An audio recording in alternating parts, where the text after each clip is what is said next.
The following is an NCAA Productions presentation. Last year, Princeton broke Syracuse's heart with a 10-9 sudden death double overtime win for its first national championship. This year, goalie Scott Bacigalupo has helped the Tigers to the brink of another national title. Matt Ryder will be trying to help Syracuse erase the memory of last year's game. He led the Orangemen with 46 goals. With Matt Ryder's offense and the goaltending of Chris Saran, Syracuse has its sights set on a 5th national championship.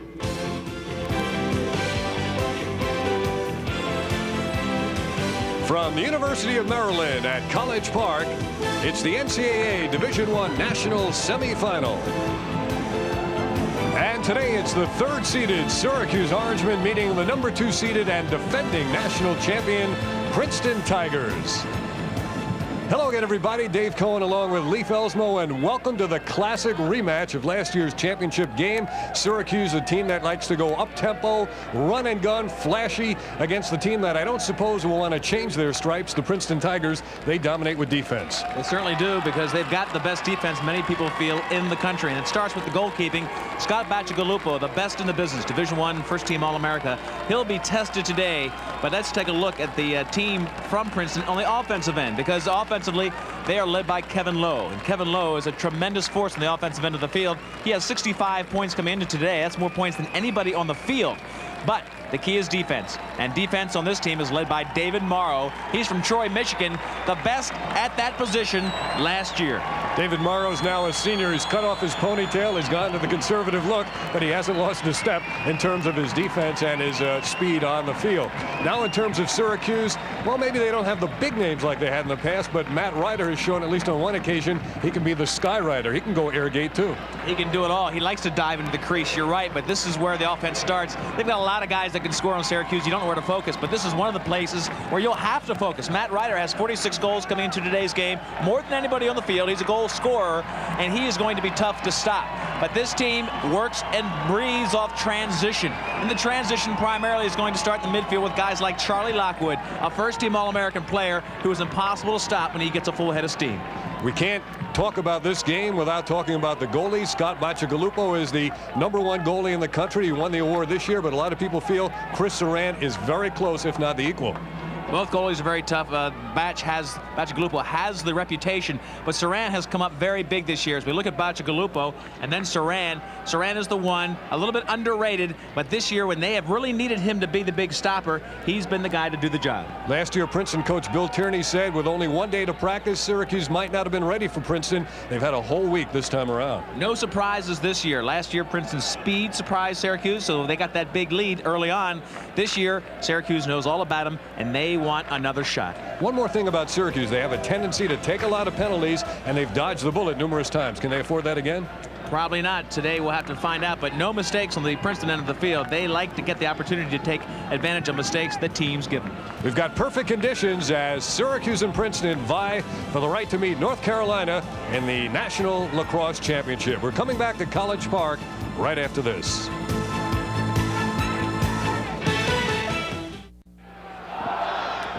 Back with you at Byrd Stadium live as we get set for Princeton and Syracuse in this NCAA Division I semifinal game. Let's check the starting lineups. First, beginning with the Orangemen of Syracuse on the attack, Jamie Archer, Steve Bettinger, and the high-scoring Matt Ryder. In the midfield, John Bard, Charlie Lockwood, and Andy Pusha. The defense is Rick Beardsley, Pat Kugelman, and Reggie Thorpe.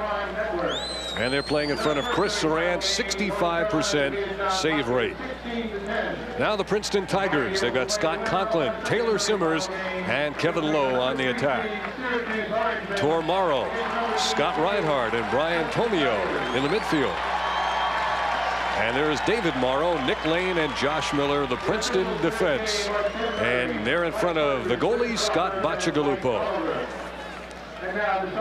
Princeton is coached by Bill Tierney, graduate of Cortland State University, and he has led Princeton now to 4 consecutive appearances in the NCAA and, of course, the national championship. And his opposing coach today is the Hall of Famer Roy Simmons.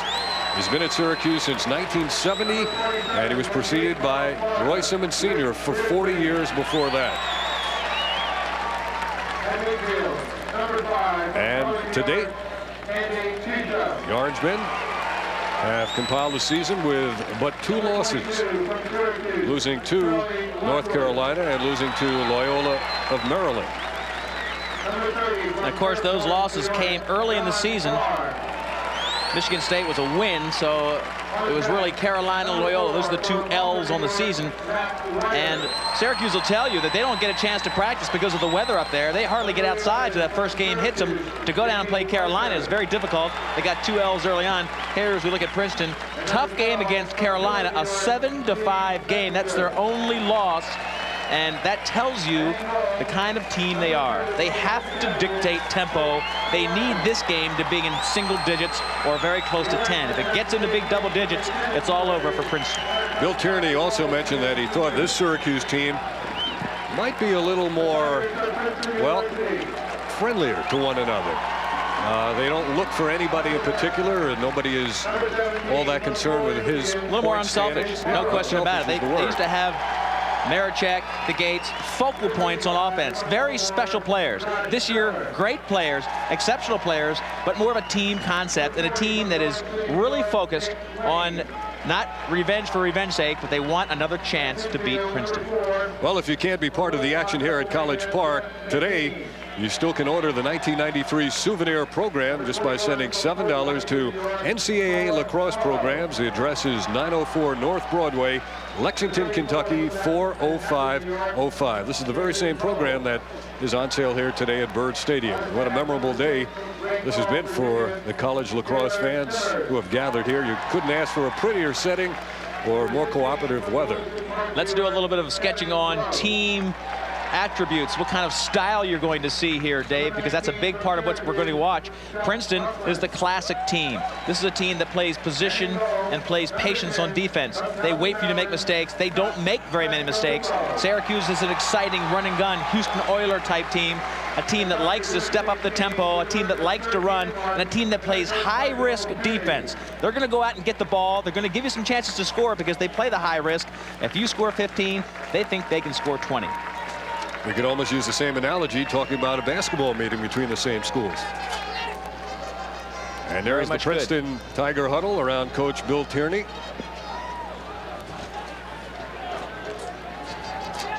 And there is Scott Bacigalupo leading the Tigers onto the field. His opposite number is Chris Soran. Well, we'll be talking about tempo the whole first part of the game, the whole game for that matter, because that's what it's going to be a struggle of. Princeton has to control it, has to slow it down. The funny thing about them is they can run. They are fast, but when they get the ball, they want to take some patience, keep it out of the sticks of Syracuse, and keep them from that transition game that Syracuse does so well. Each team lost a high score at graduation. Justin Tortolani for Princeton and Tom Marichek for Syracuse. But they've come back reloaded, and here they are playing for the right to meet North Carolina in the championship game. It'll be a great one to watch, and we have a lot of folks here to watch it. Over the years, Roy Simmons has often remarked that a lot of teams have had the benefit of watching televised Syracuse games to scout the Orangemen, and now he feels things are equaling out in the sport. He's had the opportunity to watch many other teams play. Princeton and Syracuse have not played during the regular season in last couple of decades, not since the 70s, but they would like to schedule one another. Last year's game, sudden death, double overtime at Franklin Field in Philadelphia. Paul Murphy to face off for the Princeton Tigers. And I think as the game goes on, you're going to see Paul Murphy not taking as many face-offs. Jason Buttles will be spelling him because Tierney wants Murphy to play a little bit of offense. Andy Kusha was out for Syracuse, and the ball is taken down by Tor Morrow. Now we'll look at Princeton on offense for the first time, and we'll try to set the defensive matchups for you. There's an unforced error, and a ball that is heading toward the sidelines. It does not make it out of bounds. Pat Kugovan has it for the orange-shirted Orange man. Here they come upfield with Rick Beardsley, the speedy defenseman. Well, the first pass went to Scott Conklin, the guy who really doesn't have any experience in pressure games like this, and he just didn't handle it, took his eyes off it. This is Charlie Lockwood now, signaling for his defensive man to move across midfield and bring another short stick on. Lockwood likes to go to his left. He goes right, fires it wide, backed up by Jamie Archer. This midfield has Kusha, Lockwood, and Barr. That trio, two seniors. And Lockwood, the junior, first-team All-America. Barr doesn't get a lot of publicity, but well, don't say that. Close to unstoppable. Yeah, Here don't he is say with that the to ball. the coaches, because the coaches know exactly what this guy's made of, and Tierney fears this man, John Barr. Most coaches do. He is a very capable player. Here he is, isolated outside. Barr slipping and losing, and the takeaway. And back come the Princeton Tigers. Andy Hubbard feeding down into the box. They go behind. Hubbard playing the short stick on that defensive midfield unit of Higgins, Murphy, and Hubbard. Now this time they go back and they pass it to Lowe, who has the experience in the big games. He very quietly controls it, and they set up their offense. Already you can see the patience of the offense. The tempo slows down. There's Scott Reinhardt, who comes from Syracuse, West Genesee High School graduate. That's a very prominent name in the sport from the Syracuse, Central New York area. The challenge for Syracuse, one of the challenges will be to not get too excited about this slowdown in tempo, not to go out and push for possession and cause mistakes that would break down the defense and give tough shots on Saran. Tormaro with it, sending back behind, and here is the patience as Kevin Lowe controls against Rick Beardsley. Beardsley regarded as the best defenseman on the Syracuse team, only a sophomore, but tremendously talented. Well, we're 2 minutes into the game. Hasn't really been a scoring opportunity yet. Syracuse is going to take some time off the clock. Crowd booing a little bit. Andy Pusher matched up there with Tormaro. He starts his move. His shot is deflected wide. Lost on the far side by Lowe and stays in bounds. Reggie Thorpe, number 10, is digging. Beardsley has it. He did have it. And Syracuse now has the ground ball. Kugovan overshooting his man at the midfield. Bettinger will try to get there, and this is a swipe attempt. So Syracuse is yet to carry the ball across on offense. Everybody on the edge of their seat here, the thousands that have come to watch this matchup, because they expect, even though Princeton wants to slow the tempo down, Bill Tierney likes to take a little air out of the ball, they expect a fast transition game at times. Both of these teams can handle the ball well, and both of them are very fast. Right now they're both feeling themselves out like a heavyweight fighter might do, and they're just taking them time to get comfortable with the field and the game conditions. Mike Doyle is on in the short stick midfield now. Ball on the far side, defended by Chad Smith.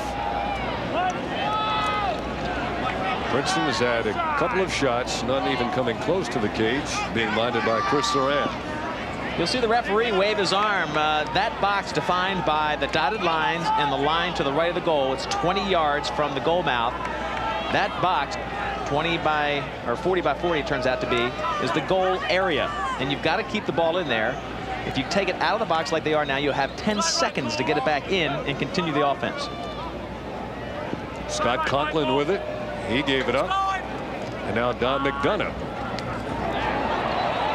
There's a flag and a delayed call going against Syracuse. They get it back to McDonough. He shoots. Saved by Chris Saran. And now we'll get the assessment of the penalty against Syracuse. And the Orangemen will be a man down here in the first quarter with no score. I think it's going to be a push on Wittick. Wittick plays the defensive short stick. And there it is right there, the shove. You can get equal pressure. Normally that wasn't a blow that would give you a penalty because the Princeton player was sort of jumping up to make the pass. It looked rougher than it was, and they got the benefit of it. Now the extra man opportunity. Syracuse has killed off only 23% of the opposing extra man opportunities have resulted in goals. And pressure applied. Beardsley helps on the takeaway, and here come the Orangemen in transition. Now if they get it into the box, the penalty will be released. This is where they like to shoot. And taking it in all the way and misfiring at the last minute was Chad Smith. But the Orangemen will keep it. Well, that has to help them get relaxed, because that's what the Syracuse Orangemen love, the transition play. And Smith had a chance to really get the game off to a good start for Syracuse. He's had 4 goals on the year. Now the Orange in the settle offense. A slot is open, and Syracuse pays the price. And Bacigalupo and Ryder get into it. Well, Higgins came over on the slide, but Dave, they were out of position. They really weren't set up right. And Syracuse had a chance to get a hard shot. Higgins knew he was out of position, or somebody was. Higgins, number 25, made the slide, and he gets the penalty. It looks like they may have gotten an additional penalty because of some mouthing off down there. Yeah, flag was thrown. I think it was just one official tossing it to the other and put back in his pocket. Now watch, this man's wide open. Here comes Higgins sliding in at the last minute. He took the penalty because he knew that was going to be an open shot by Dom Finn. Now Bacigalupo comes out and makes a wild swing. The bottom line to all that is that it's a 6-on-5 extra man play for Syracuse. Todd Higgins off for the push. Syracuse with Archer behind. Archer, a one-hand catch. Bettinger, he goes to the left hand. Passes across. Archer again. The dealer from behind. Archer being pressured back there by Nick Lane. Who will score first? Lockwood fakes right. Looks left. Fires. In and out. Hit the pipe and came out. Princeton's going to get it. Pipe shot really saved him. And now Princeton will get the ball out of bounds. Paul Murphy will bring it in.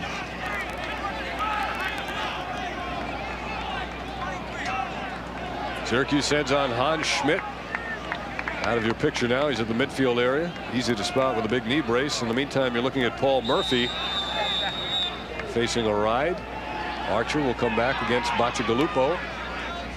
And now they get it to the midfield area, and a blindside hit knocks the glove right off the Princeton player. And Syracuse's Mike Doyle picks it up. He's got Arnsman to his left and right. And he slows down. Syracuse very patient in timing their opportunities as far as hits, slides, and aggressive defense. That's a very good idea for them to do, Dave, because they get themselves in trouble with aggression against a team of this caliber. Now Matt Ryder will hold to allow some short sticks to come on. Ryder behind. Reverse shot. Change of direction. The cage is open. Ryder's in pursuit. Bacigalupo's out of there, and he can't find a man to feed. Now Archer. Nobody comes down the slot for Syracuse. Archer doubled. Archer in front, saved Bacigalupo. Not a great shot. Triple team. Higgins came there at the last minute. They had 3 long sticks against them. Princeton getting away with a triple team. Syracuse has to move the ball. Tormaro gets it down. Played nicely off the turf on the short hop. Charlie Herrick. Second midfield on for Princeton. They go way outside the box again. Well, we have played over 6 minutes and there is no score. So this is a Princeton style game. No question about it. Single digits favors this team. Mark Fietta is on defending now for Syracuse. Back outside with it is Scott Reinhardt. Reinhardt got the step and the ball rolls in. Reinhardt's considered their best midfielder. He has a fractured leg, missed a bunch of games, but he came back for the playoffs and is making a big impact. So the Syracuse native scores against the hometown team. Princeton 1, Syracuse nothing. We're back after this.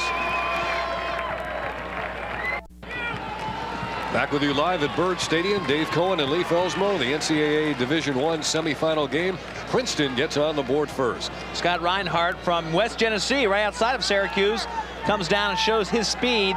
When he is right, he might be the fastest guy on the field and gets the first goal of the game against Saran. Just plain speed, beating the defensive midfielder. They cleared out for him, and a great way to start the game. Patience for Princeton. They took their spots and get the first goal. Bill Tierney told us he hasn't lost any speed or agility or lateral movement. It's just conditioning. That's a factor for Reinhardt, who had a broken leg in midseason. That's the head coach talking. I talked to some other people on the team, and they think he's about 85%, which would only be logical because he really hasn't had the time for conditioning. So even at 85%, this kid is darn fast and a big, big addition to the offense. Lowe has it now for Princeton. Checked away from him, but can Syracuse come up with it with a big stick? They do for the moment. Now Beardsley behind his back. There's the flash of Syracuse right in front. Very dangerously. A Princeton man stepped in the crease. That play typifies the all-around play of Rick Beardsley.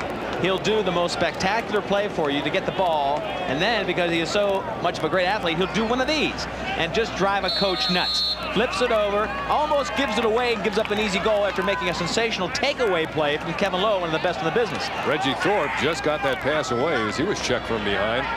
Thorpe playing close defense. They like to use him as a long stick, but really they want to keep him on the field with Kogovan, Beardsley, Chad Smith. Those 4 guys they'll try to keep on the field. Those 4 long sticks. John Barr has it now, and he sends behind to Archer. Last year, Princeton shut out Syracuse in the first quarter, and that was a streak of about 39 games or so since anyone had done that. And Princeton appears to be doing it again. Midway through the first quarter, they lead it 1-0. Here comes Murphy running away from Barr for the moment. Barr's got his stick stuck between the arm. Princeton working from behind. Coach Tierney for Princeton has a lot of defensive packages. Will try to keep up with them for you, but they slide from all different areas, and they will confuse an offense, and I'm sure they're having a little bit of confusion effect upon the Syracuse offense right now. There was a flag thrown in the crease area. Away from the ball, it's against Syracuse. Bill Tierney, and here, of course, Roy Simmons. Roy Simmons makes everybody else in these semifinals, coaching-wise, look like a rookie. He has been here so many times and has such tremendous success over the years. He won it in '83 with a tremendous come-from-behind win against Johns Hopkins. And then 3 times in a row in the late '80s, early '90s. Here's the extra man opportunity. Reinhardt again. That's just speed. We talk about the patience of Princeton, but we keep emphasizing the speed. And nobody exemplifies the speed of this team more than Scott Reinhardt. Saran is getting one-on-one shots. Watch this quick move to the right. The slide came too fast to stay with him, and now he's right in front of the 6x6. He's got the full 36 square feet to shoot at and bounces it past Saran. Saran hasn't had much of a chance to make saves on the 2 shots by Reinhardt. Big goal for Scott Reinhardt, who again just came back from a leg injury just weeks ago. Bob Fazy out on the face. Murphy's going to get to it for Princeton. Finn and Ryder double teamed him. Now Morrow having trouble picking it up. Fazy was there. It was off his stick. Princeton ball. Morrow did a smart thing. He couldn't get the ground ball. He waited till the player picked it up and then checked it out of bounds, giving possession back to him and the Tigers. Bill Tierney on the sideline. They put in a rule after last year. They call it the Tierney rule, that restricts coaches to a designated area on the sideline, and no longer during a timeout can a coach go on the field. The team has to come off the field to talk to him. Bill says he thinks it's a good rule, and he'll be proud to have it named after him. There's Brian Tomeo reversing his field and giving it up to Tor Morrow. 2-0 Princeton. Morrow gets the step on Doyle, coming back the other way to try the left hand, smothered. And now Syracuse That's in transition. In trouble, and Dave, here comes the transition they love. This might get them uncorked. And then again, it might not. The team definitely looks tight. I'm telling you, Syracuse looks a little tight. As the game goes on, this could become a serious problem for them. They need to loose it up and get into their offense. This team does not do well when they have to stand around and think too much. Not that they can't think, it's just that they are a reaction team, a transition team, a thoroughbred running gun team. And when you sit and get into a cerebral game, they are out of their element. Jeff Schuessler overshot his intended receiver there, Chad Smith. There's Bacigalupo out of the cage. Nick Lane, cross field. Ryder is trying to intercept. It's over his head. He stays onside. And here comes Princeton.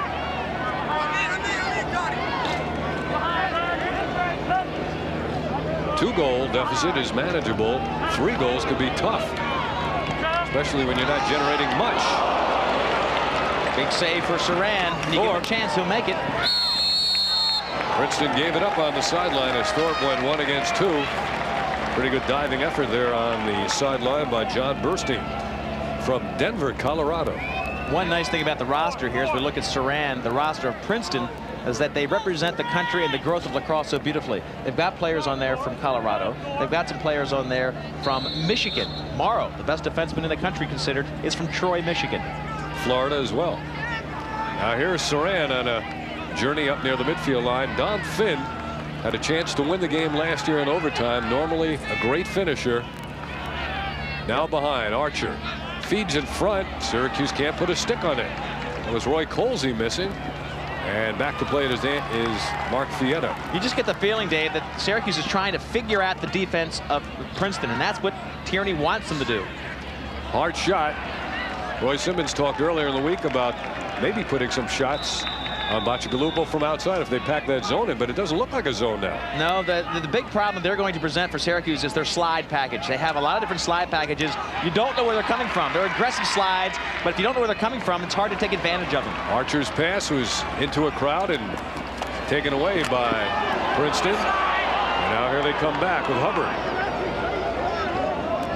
I'll tell you, if I'm Roy Simmons, I'm thinking to get my team on track, this is where it starts, on this end of the field. Number 3, Roy Colsey or Don Finn, get them the ball down here and let them start a full-length run of the field and get that transition game going. Well, right now we're watching history repeat itself. 4 minutes to go in the first quarter, and Syracuse has not scored. I think last year was a little bit different, though, because they came out in an explosive fashion. Princeton scored a lot of goals and a lot of running early on and then slowed it down. We have an offside called at the midfield stripe against Princeton. That might have been a substitution area, the box area, where a player stepped off. Fietta shoots and scores. Mark Fietta puts Syracuse on the board. It's 2-1 Princeton. Perhaps Bacigalupo wasn't expecting that shot right then and there from that man, but it's a 2-1 game, and we're coming back right after this. Syracuse is on the board, getting a goal from an unlikely man, Mark Fietta. Mark Fietta normally just carries the luggage for Colsey and Finn, but this time he gets open and takes a shot, his 10th goal of the season. Just shows you that this team can't be focused on. You don't know where the offense is going to come from. Big goal for them to get them on the board, because that 2-goal to a 3-goal lead for Princeton would have been very, very tough to overcome, only because they slowed the ball down so beautifully. So it's a 2-1 game, and Andy Pucia out to take the face again for Syracuse against Paul Murphy. Pucia wins it. Syracuse can score in a matter of seconds after winning a face-off, and here's Pucia coming back. Lockwood has it. Coach Tierney talked about Pucia. They're going to have to defense him differently than most, because he likes to pick it up quickly and make the transition play right away. So he wants to defense him as a breakaway face-off man. Matt Ryder is not on right now for Syracuse. There's Lockwood trying to draw the double team, or Barr, that is. And Barr fires and he scores. John Barr, and there is Ryder backing up. John Barr has tied this game up at 2-2, and now you might expect to see a little difference in the Syracuse team. Well, I tell you what, you notice where both of those shots came from? Look at the shadows of the players. The sun at this time of day is becoming a big problem, and it's coming right over the shoulder from the shot. And that's what's hurting, I think, Bacigalupo. It's the worst place to be for a goalie at this time of day. Take nothing from Syracuse, but they're playing that beautifully by shooting out of the sun, and John Barr's got a great one. Little nifty move to the left. Now he accelerates. He's got a step on his defense, and shooting out of the sun makes it very tough against for Bacigalupo. After the face, Princeton won it, but a great wrap check knocked it free for the Orangemen, who now seem to be playing with a little bit of extra confidence. We have a call as Syracuse went into the box, and we have a timeout taken by Syracuse. I think possessions are so valuable in a game like this. Roy Simmons wants to make sure. Chance to go up early in the game on Princeton. Timeout with 2:58 remaining in the first quarter. Well, we know that a lot of groups from around the country are enjoying this lacrosse game in places like Portland, Oregon, Houston, Texas, and Tampa, Florida.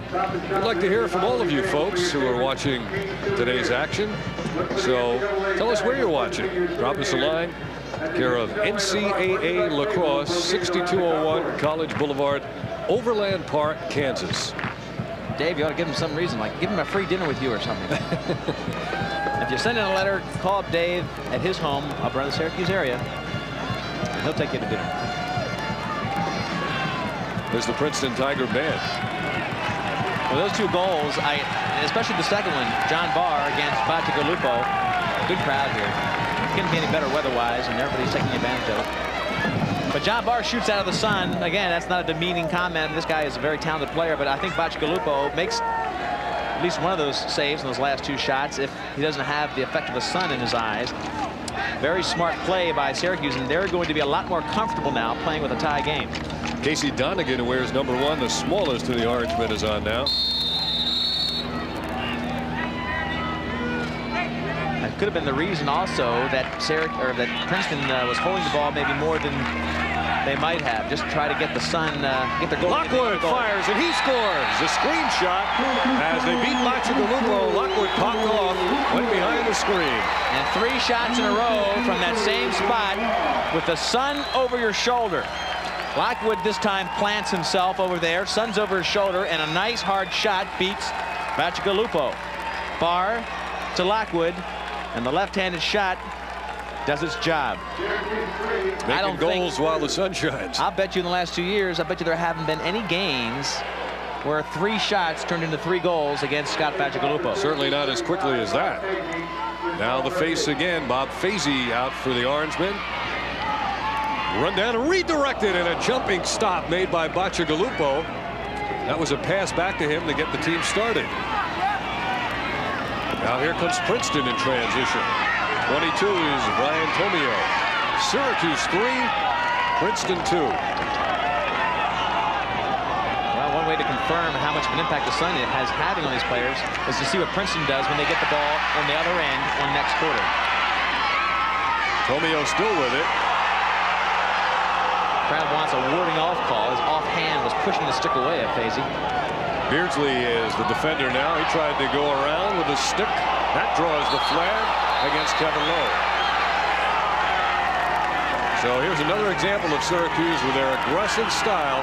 They take those penalties, but for the most part, they dodge the bullet. Kevin Lowe is very tough to wrap check on. He's a big player, 6'1", 175, very strong in the legs.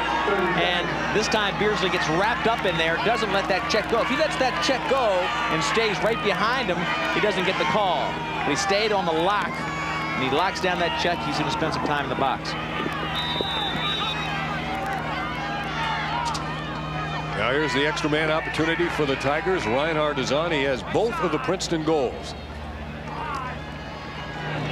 That was intended for Reinhardt, intercepted, but loose in front, and there is Saran with great athleticism. Pulled that one down. He overshot the man on the sideline, Chad Smith. Transfer from Army, and Princeton gets it back. Not a great move by Kevin Lowe because he tried to, tried to skip a man and go through 3 defenders to get the ball out front to Rhino. Now Reinhardt can get the ball, but it's really a risk, a high-risk pass that you don't normally see Princeton do. They're not a high-risk team. Again, Lowe directs from behind. He has it in his stick now. Tormaro on the near side. Reinhardt's the point man out front. In the standard 1-4-1 offense. The cutter through, played man-to-man by Syracuse.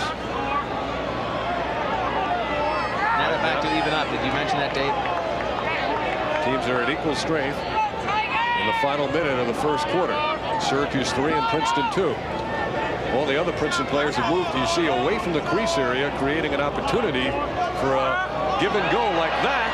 And a great save by Saran. That was all by design. Move everybody out of the way and allow that give and go opportunity. Beautiful job. They worked it to perfection. John Burstein, the senior out of Colorado, and Kevin Lowe working 2-on-2, and I think they liked Lowe against Reggie Thorpe. Beardsley was off the field. So now Burstein comes inside for the give and go, gets the ball, and how about that for a big-time save? And it's not only that initial save, but play your own rebound. Princeton again with it now. Here's a move by Reinhardt.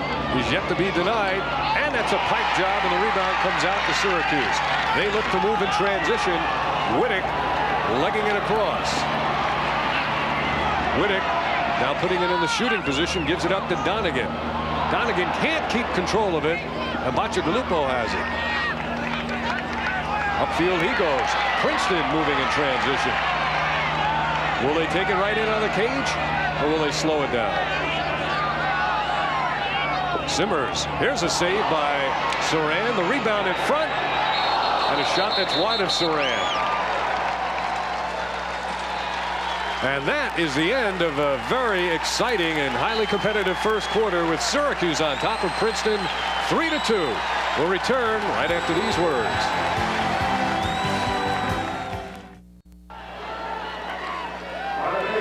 Well, the featured players have yet to be heard from in terms of offense. Scott Reinhardt got the first 2 goals for Princeton. Then Fietta, Barr, and Lockwood came back for Syracuse as we begin the second quarter. 3-2. The team in orange in the lead. This is Princeton with the ball. Paul Murphy legging it behind where Lowe is ever present. Let's see if they work that Sun. They feed the crease. A man coming on in a hurry, and he beats the Syracuse goalie to tie this game. What a sensational play that was, as Jason Buttles, racing on, unimpeded, got the feed and the tying goal. Jason Buttles is one of the great-looking freshmen that Tierney has in there from Manhasset. And again, he's coming with the sun at his back. He comes charging across, looking for the feed. Murphy finally gives the ball up to the attacking Kevin Lowe. Now Lowe spots Buttles charging across. He immediately gets it out to him. And with the benefit of the sun at his back, that hard bounce shot, the last 4 goals of this game have been in that general same area, within 5 yards of the same spot. Syracuse wins the face. Here comes Andy Pusher. He feeds it in a Ryder, and Bacigalupo comes up big. Behind the back shot will give Syracuse the possession. Well, folks, that is why this man is the Division I first-team All-American player. That was an unbelievable save. It didn't look maybe as dramatic as it was, but he had no reaction time left. That shot was at close range on close to 100 miles an hour. Is that a guess, or is that instinctive reaction? I think in that instance, because he didn't have to move much, it was all reaction. Here is Ryder. Hasn't scored yet. Archer hasn't scored yet. 3-3 game. 1 minute into the second quarter. Archer. I'll tell you what, Dave, Ryder has Morrow on him, and I don't think he's going to score much. Morrow is sensational.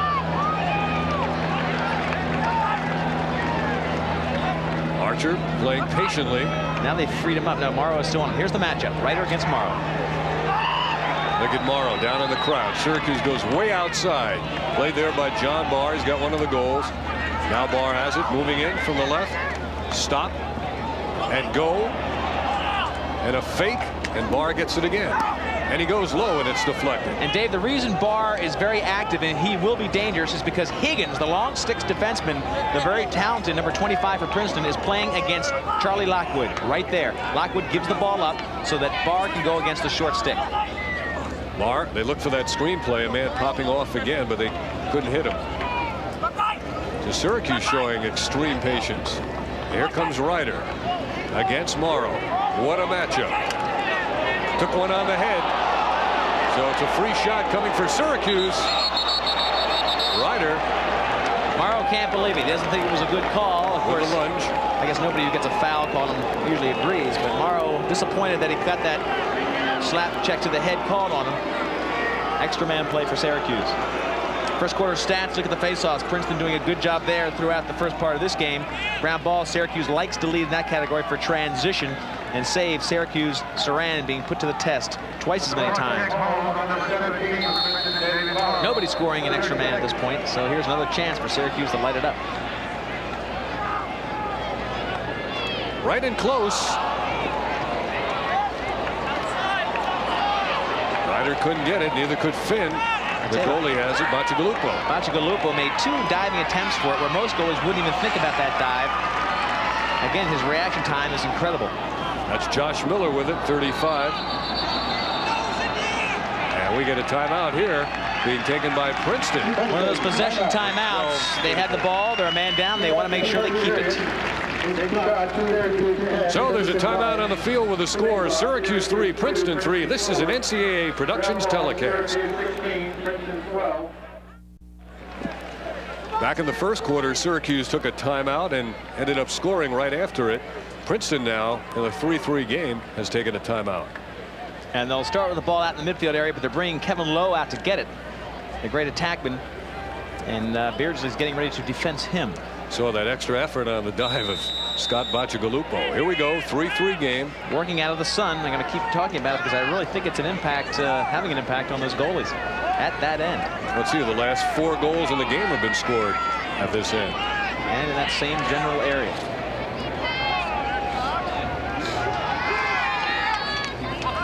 Taylor Simmers. Reggie Thorpe plays in, goes in front of the pick, will cut through the crease. Simmers a tough kid, only 5'8", 150. As he's listed at 5'8", he's probably more like 5'6", 5'7". Tomio on the move.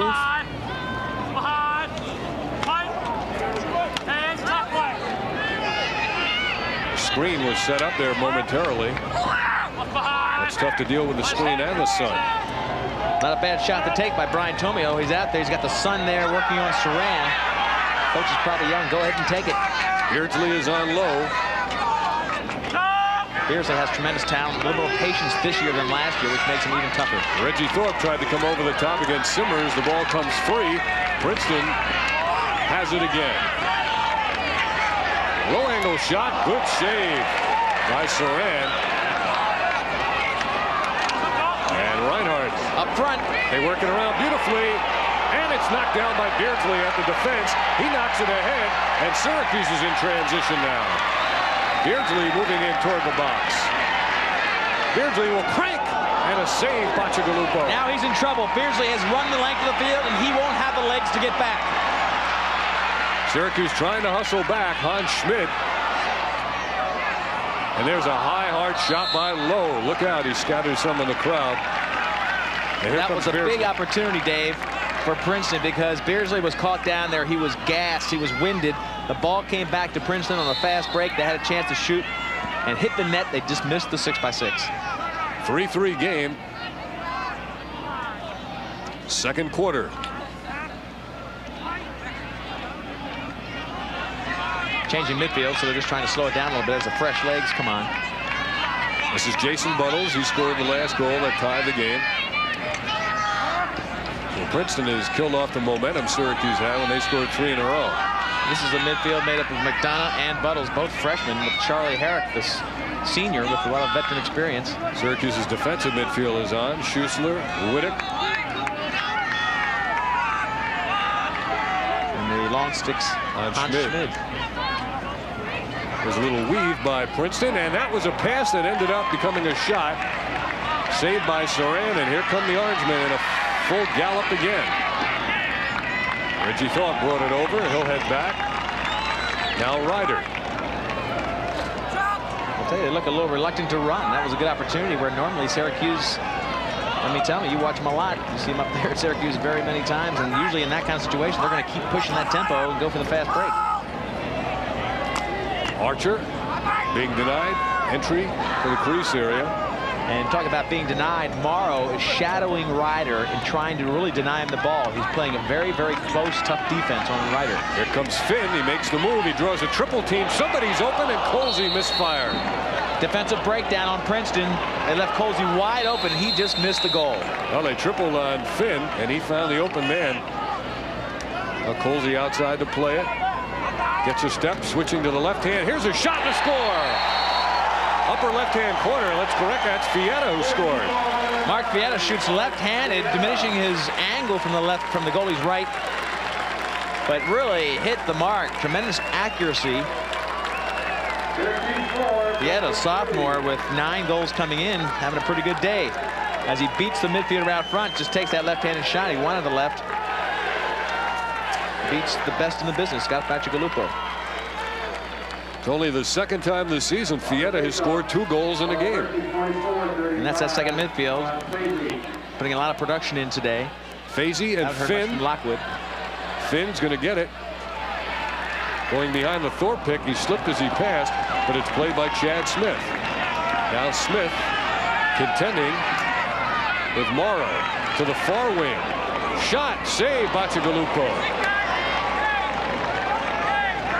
Syracuse trying to harass Bacigalupo, who comes out now. The cage is open. They have a lot of trust in their defense, but did they get it across in time? They did not. You've got 10 seconds to get it out of your own defensive area. That little area defined by the heavy white stripe. That's 20 yards in front of the goal. You've got to get it in there toward midfield in 10 seconds, and they didn't do it. So credit Syracuse with defensive pressure in a 4-3 game. The Orangemen come back. They shoot low, and they shoot it in. That time it was Colsey with a bounce shot. Well, this midfield is absolutely eating up the Princeton defense. Colsey, Fietta, Dom Finn getting a lot of pressure, and they are really making a big mark on this game. 5-3. Colsey's got tremendous talent. Here he beats the defense, Murphy. One quick step to the right. The slide comes late. The slide you saw coming over by Andy Hubbard. Not enough to get Colsey. Third-team All-American as a sophomore now. He's third-team All-American as a freshman. Andy Pusha on the face-off. Ball comes toward Murphy, and Murphy's still not able to control it. Will he get control? He covered it up and carried it out. See Taylor Simmers knock him down. Taylor Simmers right there, number 6. We're talking about 5'7".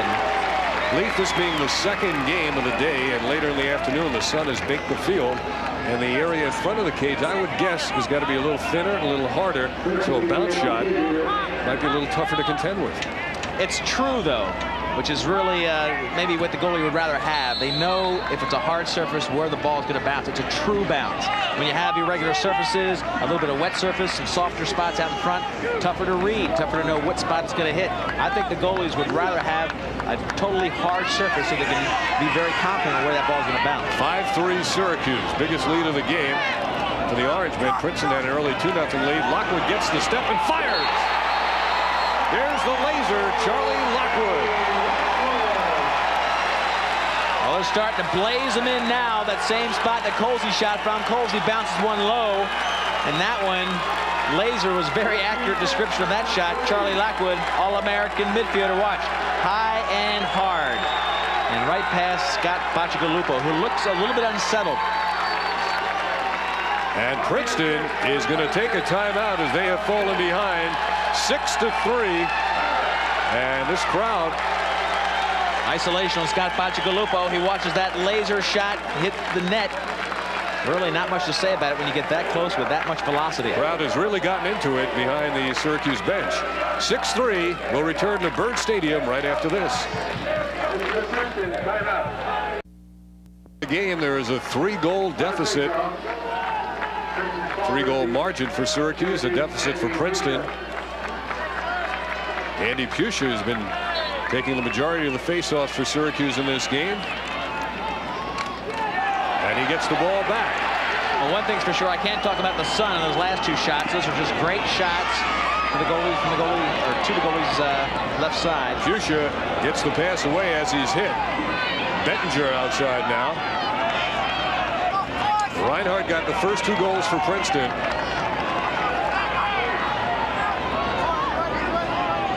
Since then, Syracuse on a 6-1 run.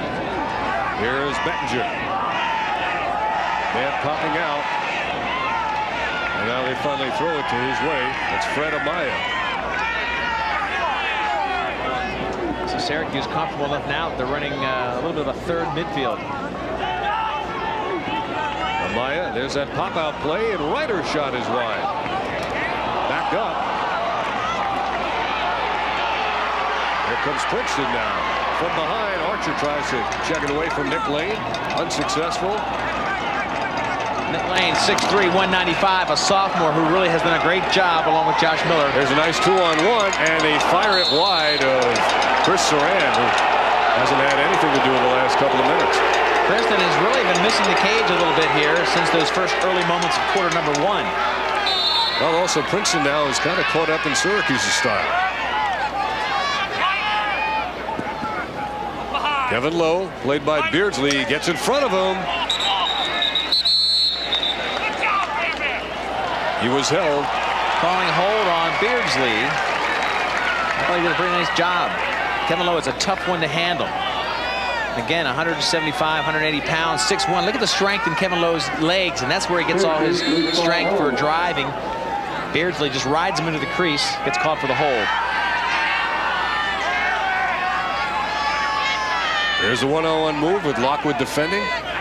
22 against 22.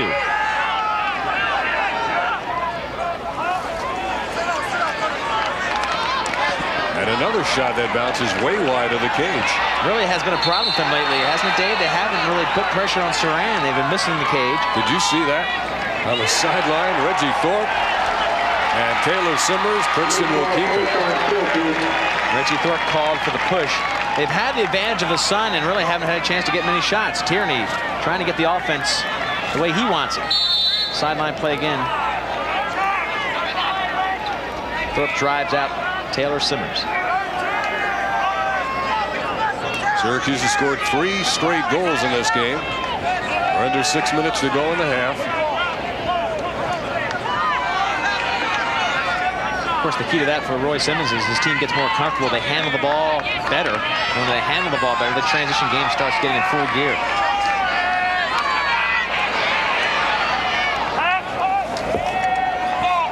Ball goes into the stick of Simmers. He beats a check by Lockwood, goes to the left hand, and there's a flag thrown after the shot. And Reggie Thorpe, I believe, is heading to the sideline. Boy, Thorpe is really working over Taylor Simmers. Simmers took that shot to the last moment, really paid the price for it. Now, you're fair game. If you have the ball, you can, the body check is legal. That might have been a little excessive. As long as you hit above the waist, below the neck. So unnecessary roughness is the call. Now the defensive midfield comes on for Syracuse. They continue to take those penalties.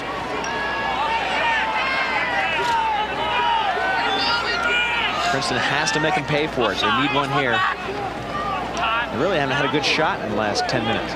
Oh, an unforced error as Reinhardt was thinking shot before he caught it. Syracuse gets it and loses it. And they may get it back with the numbers. Right now it's 4-on-3. Save Bacigalupo. He's out of the cage. Princeton has it with Reinhardt. Gets a stick in the face, and now the flag comes. Syracuse doesn't like that call. The bench is going crazy, but they're going to get a call for a check to the face. Should be a slash, another minute penalty. Matt Ryder guilty. John Desco, the assistant coach. Nothing planned on that. Ryder was just very active with the stick, and the stick went high.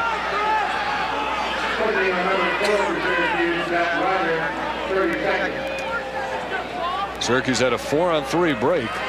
Bacigalupo, another big save. Or was it Finn who got him? Finn or Ryder, but we have a timeout taken by Syracuse. So we've got 4:47 to go in the first half. Syracuse on top of Princeton, 6-3. We'll come back to Byrd Stadium in just 1 minute. Playing for the right to meet North Carolina in the championship game. Syracuse and Princeton in a rematch of last year's championship, and this is a semifinal record crowd of 21,529. And you hope they brought their suntan lotion, the sun blocks, because there's been no cloud cover whatsoever. Absolutely perfect day to be here. Now Princeton very, very stale in the offensive end of the field. They haven't had a good shot lately. Here's one deflected. The rebound is in front. I think Kugelman got it initially. Beardsley has it now. He looked to the goalie for help, and now he fires it way down the field. Bacigalupo is going to watch it go across the back line. Fietta back there. He's beaten him twice with goals, tying a career high, I might add. So Beardsley just buying some time by sending that ball downfield. Very important for Syracuse to have this lead early on, Dave, because last year what happened, they got, of course, behind early, and Princeton's a very difficult team to come back on because they've got that great defense. They have to expend a lot of physical and mental energy to come back. Now they have a 3-goal cushion, and Princeton's in that position. Princeton has had their chances. They've really gotten tight. They're not handling the ball very well. They haven't taken any really good shots in the last 10, 12 minutes. Kugelman and Beardsley helping out here on defense.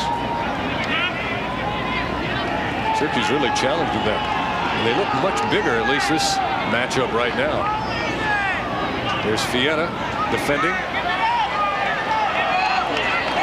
Another good shot, but again, wide of the goal. They haven't been hitting that 6x6, and maybe we've got to credit Saran, who made some great saves early on. Now he's got the offense thinking that they've got to shoot the perfect shot. Beardsley against Lowe. Here's one of your great matchups. And Beardsley showing patience. He usually wants that takeaway check, and he may grow into that kind of aggression as the game goes on. But right now, he's being very patient, waiting for that stick check. Think he'll take a penalty here? It's moved. Reinhardt. Good matchup here. Reinhardt very speedy. And Mike Doyle. These are former high school teammates. A little tap maybe on the top. Reinhardt gets the angle, and again, wasn't close on the shot. That's really been the difference for Princeton. They've had shots, but their shot selection is okay, but they're just not hitting the targets. Their accuracy is way off. Another possession now. The pop out by Simmers. He couldn't get it away. Schussler came out to play him.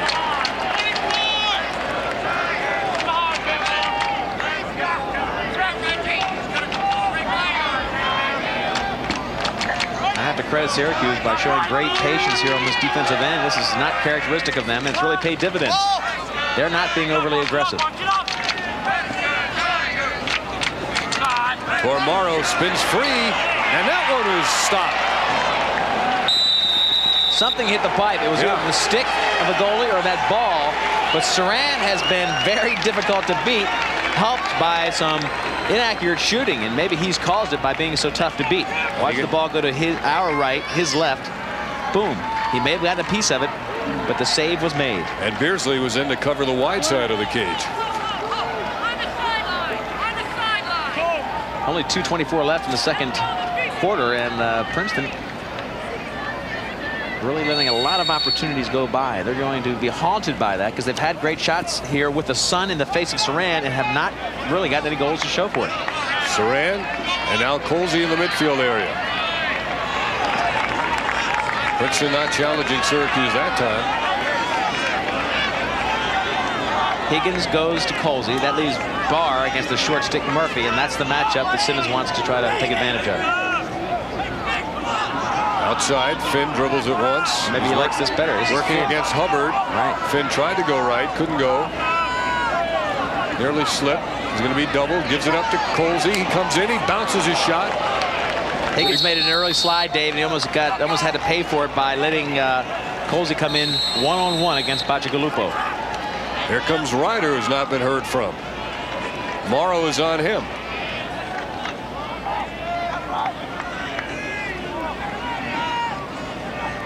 Barr sets the pick.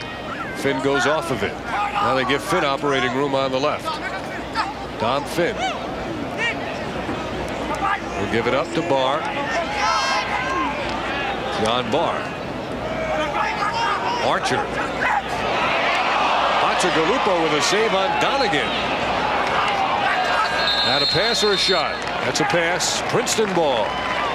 Bacigalupo very vocal down there, really congratulating himself for the big save. He needs that kind of emotional lift. Has not had a great quarter. Now we have 1 minute to go in this half. That illustrates how well Syracuse has played defensively.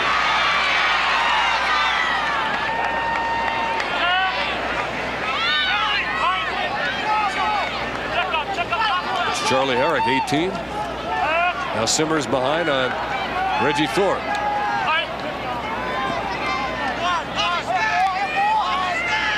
Down to 35 seconds to go. They're going to make a change, and the coach is yelling, "Stay on, stay on." There's only 20 seconds left, 30 seconds left. There's Lowe with Beardsley. Knocks the ball free. Scooped up. Redirected. Now Syracuse with 8 seconds to go. Make it 15 seconds. Saran is across. We've got offsides here. Nobody's calling it. There's the flag down. There comes Colsey. I thought it was offsides in Syracuse from my perspective. They only had 3 players. They only had 3 players back, including the goalie. Time is run out on the half. They're awaiting the call. And the teams, as you can see, are heading for the locker rooms. And so that is the end of the first half of this NCAA Division I semifinal, with Syracuse leading Princeton 6-3.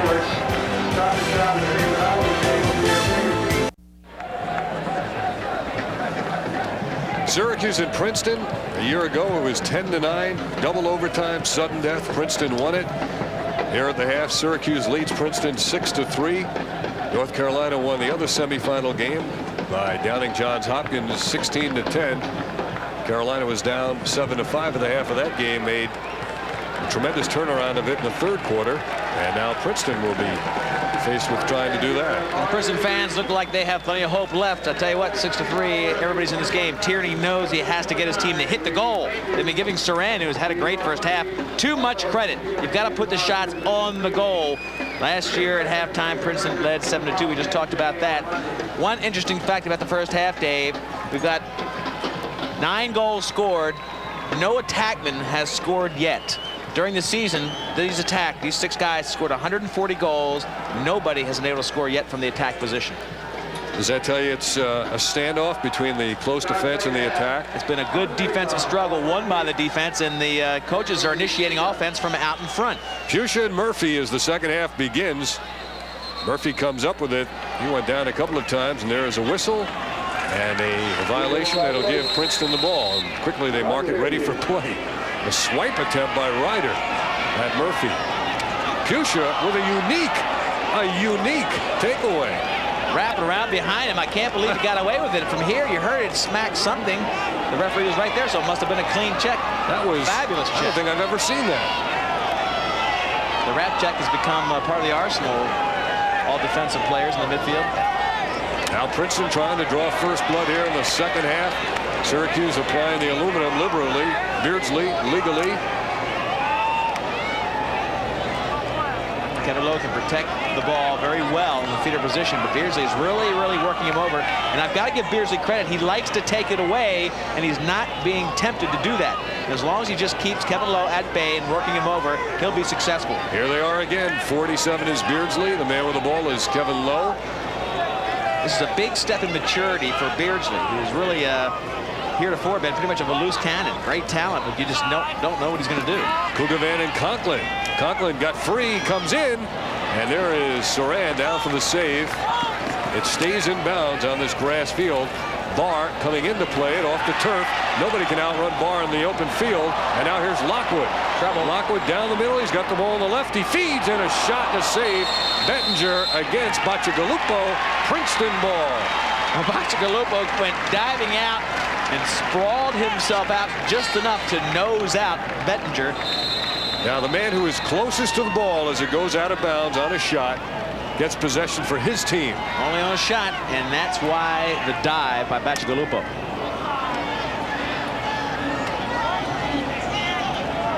Syracuse has Mike Doyle on, along with Chad Smith. Defensive midfield's on now.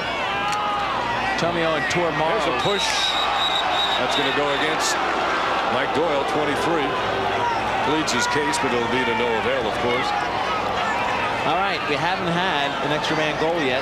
We talk about that consistently, how Syracuse will go ahead and be aggressive on defense, put themselves in a man down situation, and not really pay for it. So it's really the charge of Tierney and his team to go ahead and make them pay for this frequency of penalties. They've got to put one in the net. They start in a 3-3. Here is Princeton. They've missed on 5 extra man opportunities. They'll get a shot and hit the side of the cage. The rebound, the outlet by Soran quickly. Soran catches his breath as the Orange men move it upfield in a hurry. They get it into the box, and that releases the penalty. Whittick.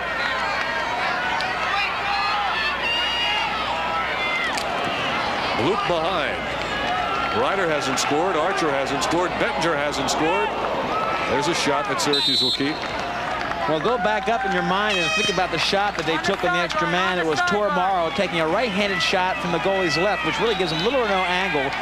Again, Princeton not taking good shots. And I know that's not what Tierney wants. This team usually doesn't make those kind of mistakes. They know they don't have a million shots a game. They can't waste them. They've got to start taking better shots and putting them on the net. Here's Mark Fietta, who's tied his career high with 2 goals in this game. Going to Colsey and across to Finn. Tom Finn dribbled it and lost it and may not get a chance to get it back. Colsey mishandled. Beardsley has it, brings it across. Beardsley quickly gets it down low. Syracuse has numbers in front, and it's in. Ryder went up high, and he beat the goalie Bacigalupo down low. Unsettled situation. And Matt Ryder has given Syracuse a 7-3 lead, and he has now scored in 40 consecutive games. Bacigalupo a little bit stunned, and it was Ryder, unsettled, who beats Nick Lane. You'll see Lane on the sudden settle try to fill the crease area. Ryder goes up. Lane is looking to his left because he thought the feed was going to his left, and it stops at Ryder. Watch number 40 if you can see him. He looks to his left. He thought it was going to go through and hit another player. He didn't think Ryder could get enough air under him to catch that ball. Right through the legs, and now we're getting a stick check. The coaches can request a stick check, and if the stick is illegal, it has to be 40 to 42 inches in length, and it has to be 7.5 inches wide. It has to have a pocket not too deep so that you see air above the ball when you hold it up.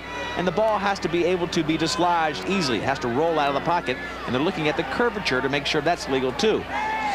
Now, this was probably on Ryder, and if this stick is illegal, that goal comes off the scoreboard, and that stick goes out of the game. And they're checking the curvature, and that's what they're not sure about. It's a little bit bent, which is one of the trends going on now in lacrosse. They bend it to give more of a... It's out. Oh, and they throw the flag, and that'll take the goal off the board. Ryder's stick is being thrown out of the game, and I guarantee you that that means this team from Princeton was waiting for Ryder to score before they asked for the stick check. And that's a 3-minute non-releasable penalty. The goal comes off the scoreboard, and you can just guess what that does to your team emotionally. Now Ryder's got it. Ryder has to pick up a different piece of equipment. He has to go over there and grab a different piece of equipment or make that stick legal. If it gets a different pole on it, whatever they decided was the deciding factor. Well, our information is that Tierney asked for it, but obviously, I mean, it's obvious to me that they plan to do this the whole time. Here's the penalty. The penalty goes up, and there's Ryder challenging the decision by the refs. But that was something that obviously Princeton had planned coming in. They thought that Ryder had maybe an illegal stick, and they wanted to wait till he scored before they challenged the legality. Well, as of yet, they have not taken the 7 off the board, and now they have. A 3-minute non-releasable penalty.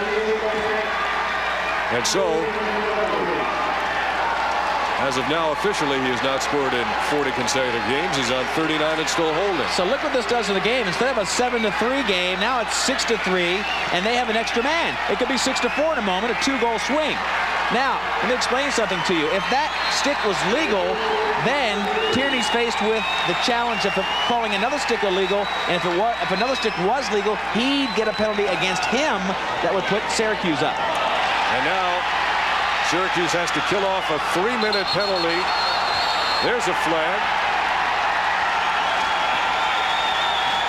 Looks like it's going to be called on Josh Miller. Did that make any sense what I was telling you about? You get basically one challenge, and if you're right on the challenge, it doesn't count. If the challenge is wrong on a stick, and you challenge again and are wrong again, you are penalized. Ryder is still pleading his case. This is the penalty on Miller. Watch, he just kind of checks him back. I mean, you can go for the ball. Archer gets that call. He's happy. Archer, a very tough competitor who really had more numbers offensively for Syracuse in the playoffs last year than anybody else. Now let's see if Syracuse can score. Well, right now they're 5-on-5. There's a hard blazing shot that's wide of the cage. State police back there might watch out. They're about 20 yards off the field. Almost got nailed with that shot. So 5-on-5, a lot of green, and that really works well for guys like Lockwood. If he gets ahead of steam going, Colsey's out there too, and Dom Finn. This is a very tough midfield to defense with all this green out here, all this field, and only 5 players. And Syracuse will be in no rush. Your backups really don't happen very well with 5 players. I think this is a great opportunity for them to get a hard shot. There comes Lockwood. He fires, backed up by Bettinger on the near side. Now Princeton has their full 6-man complement down there. Don't forget, it's a non-releasable penalty for Syracuse. So right now, Princeton has the man advantage. They just need to get possession of the ball.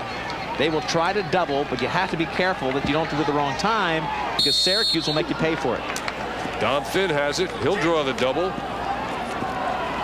fact, it may even be a triple. Finn carrying it outside. He had his stick checked away. Can't play without the equipment. Now on the sideline, Princeton with it. Todd Higgins, 25, Todd Higgins, tremendous stick for a long stick defenseman. 6-3 Syracuse. Again, Lowe has it. And Dave, 3-minute non-releasable gives you a lot of time to do all this and come back and still be a man up. Simmers goes to the far side. Now, the other beauty of a non-releasable, if you're a Princeton fan, is that you can score 3 goals and they don't release. Right. Tormaro out to Reinhardt, who had the first 2 Princeton goals. I don't mean to say you're limited by 3. You can just keep scoring. It's just a non-releasable 3 full-minute time serve. Syracuse has only been scored on 23% of the time. And now they're man down. They're in a 1-4-1.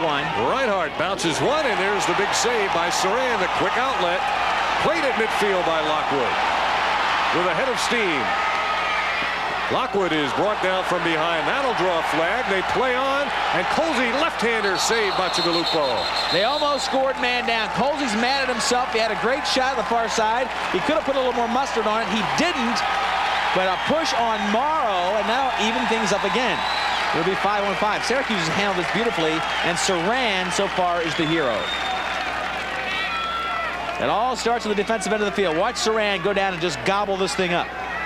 He has been sensational. Goes down and puts the stick up. Big save for him. And then on the other end of the field, Lockwood under a full gallop, and that he was pushed down by number 17, Morrow. Had time to dish it off, and that shot deflected by Batch. May have been the best pass of Charlie Lockwood's career. He's known for his shooting. So it's 5-on-5 again. Syracuse just making it impossible for Princeton to get any kind of good shot off. It's been that way since quarter number 1. Well, they've killed off nearly a minute and a half of the penalty. Now, again, 5-on-5. Lockwood racing. Archer is open behind. They feed it up top through the legs of Colsey. He'll get to it. Now they're back to a 6-on-5. Princeton will take their time and double team the ball. They don't have to. They'll get it out of bounds. We don't have the clock on the 3-minute penalty. He went off at 11:58. Do the math for me, Dave. So we're coming up on 2 minutes. So they've got about a minute, and they really haven't had. They tested Saran once. He made a big-time save.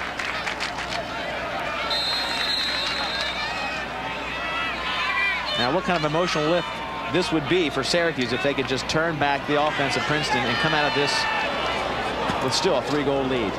Back behind, it's low. Morrow. Colsey. Even up. We're all even. Deflected and smothered. And now Colsey back for Syracuse. Splitting the defense. Roy Colsey. That was a sweet move. He just did a little fake over the head. Here's another move. He just dodged right over the top of the head going forward and dodged the check. Colsey with tremendous talent. Ryder is back on in the game, obviously with a new stick. Colsey has 24 goals. Low bouncing shot. Archer's there for Syracuse. 8:19 to go in this third quarter. 24 goals, I was going to say, before this game even. So Colsey, a big offensive force.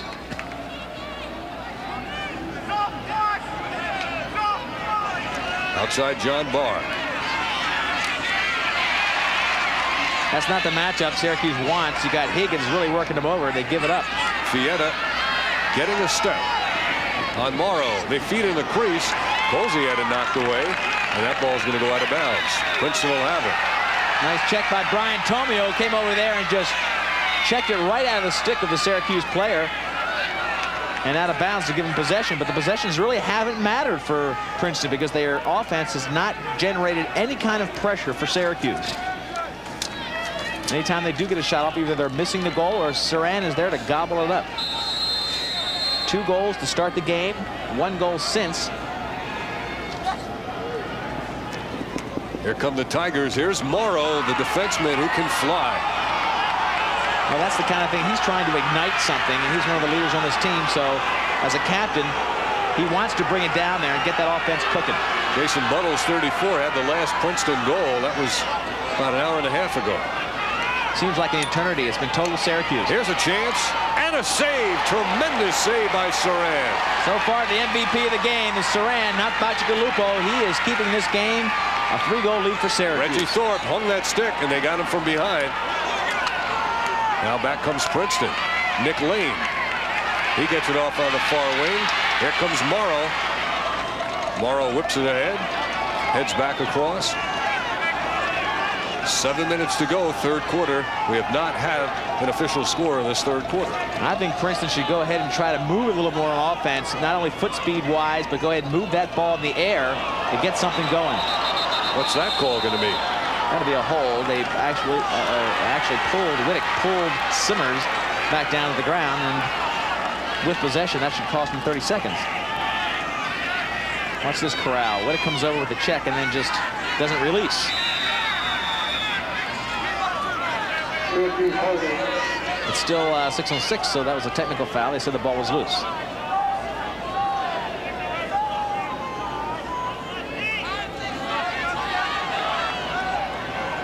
So Bill Tierney looking for a spark for his offense, Dave. He wants something to happen down here to get these guys on track. Syracuse in something that's not characteristic of them, dominating this game, but in a very low-key fashion. Buttles throws it even with the cage. There's an opportunity in close. Syracuse hacking and hewing with those sticks. They lose track of the ball, and there is a goal. The defense completely lost track of where the ball is, and Jason Buttles scored. They could not spot the ball, and Buttles gets his second goal of the game. So it is 6-4, and we'll be back right after this. Princeton is pulled within 2. This is a situation where the defense didn't know where the ball was, and Buttles did. Well, Buttles, another midfielder scoring for Princeton so far. Noah Tackman has scored in this game. Watch the ball being pushed around. Nobody getting it cleanly. Finally, Buttles does and beats Saran. And let me tell you, he didn't beat him cleanly either. Saran got a big piece of that ball. It just trickled behind him. So after all those, about 10 minutes of contested penalties and a lot of extra mans, Princeton gets the goal. That will help them emotionally, obviously. But as we've seen before, a team can come back and score seconds later. There's a hard shot by Lockwood off the screen. Good save by Bacigalupo, and now Princeton has another attempt at it. Well, that was a good illustration of the speed of Syracuse. Andy Pusha just ran him down, ran Higgins down with ease.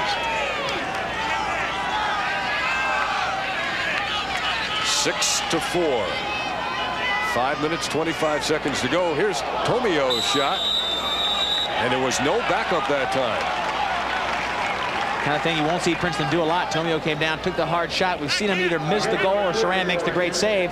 They are really getting psyched out as shooters. When a guy like Saran gets red hot, you start shooting it more finely. You start looking for that just absolutely perfect shot in the corner. And I think that's what Princeton's doing right now, giving Saran a little bit too much credit. He's had a great game, but you've got to hit the net.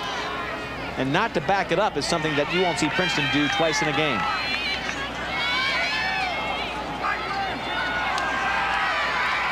Now John Barr draws the double and puts a low bouncing shot wide of the cage.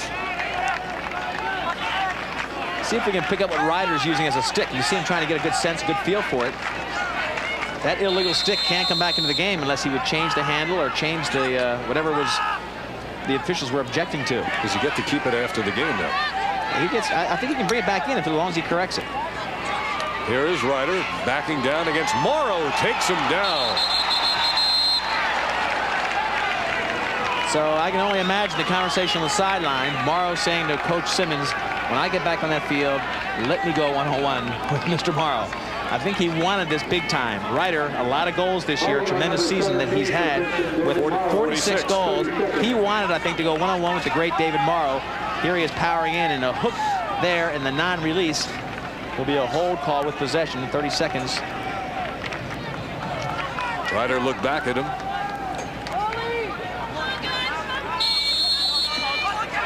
Each man a senior. Syracuse with the extra man opportunity. Colsey's out at the point. That hurts Tierney when Morrow gets a penalty. Not only is he man down, but his best defenseman is on the sideline. Archer looking. Gets Bettinger. Save. Bacigalupo again.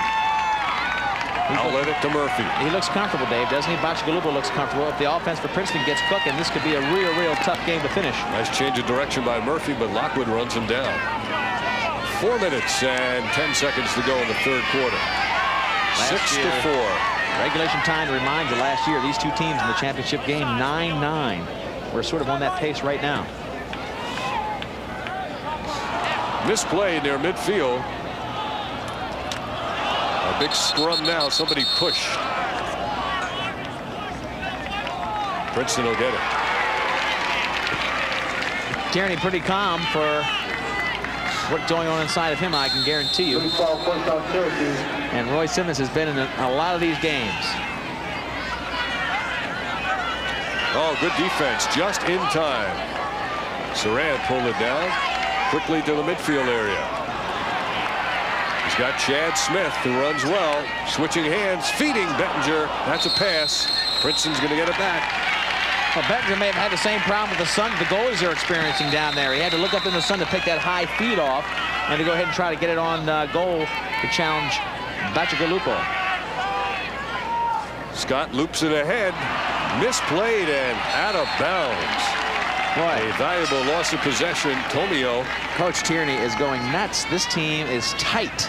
Princeton is not handling the ball very well, and it's driving him crazy. Only allowed 6.35 goals a game, and that's what I was going to mention in the first half. It didn't take Syracuse more than 1/3 of the game to match Bacigalupo's goals against average for the year. Now Saran coming up to help out on the clear. Reggie Thorpe in the midfield area. Colsey has it with a head of steam and a nice fake and a low shot, and it's wide. So tough to cover, Roy Colsey is. He's very strong. You see he has exceptional speed. That ball just missed the lower right-hand corner. Archer with the ball. Jamie Archer reverses, shoots, and scores. So Syracuse gets it back. Their only goal of this third quarter. It is now Syracuse 7 and Princeton 4. We'll be right back. 10 NCAA playoff games. And he has given Syracuse a 7-4 lead. And the first attackman on either team to score today. You know, this game is on a pace that Princeton likes. This is pretty much on last year's, and you would think they'd be in control. The big difference is that they have not been able to hit the goal or get any kind of offense generated. This telecast is presented by the authority of the NCAA. Any use of this program without written consent is prohibited. The announcers for this program have been approved and contracted by NCAA Productions.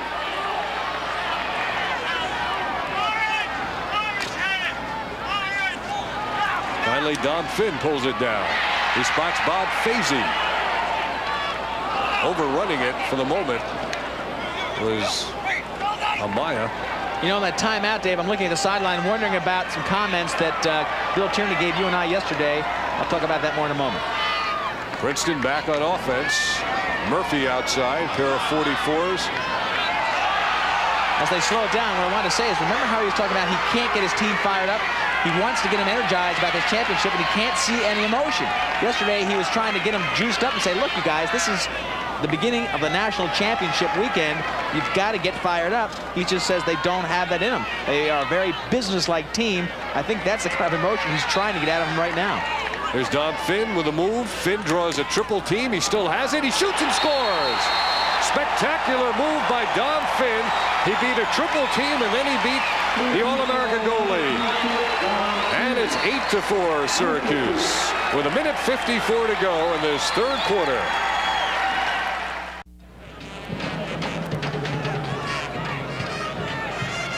Back with you at Byrd Stadium, College Park, Maryland. Dave Cohen and Lee Felsmo. Here is Dom Finn, maybe the most spectacular goal of the game. Might be the most spectacular goal of the year. That was a very nice move through a lot of heat, a lot of pressure. The best defensive team in the game, according to many folks who watch this sport. And giving that stick back to the Syracuse player after a mandatory check. Jim Morrissey gives it back. The referees every half have to go ahead and just arbitrarily take one stick from each team and check it for its legality.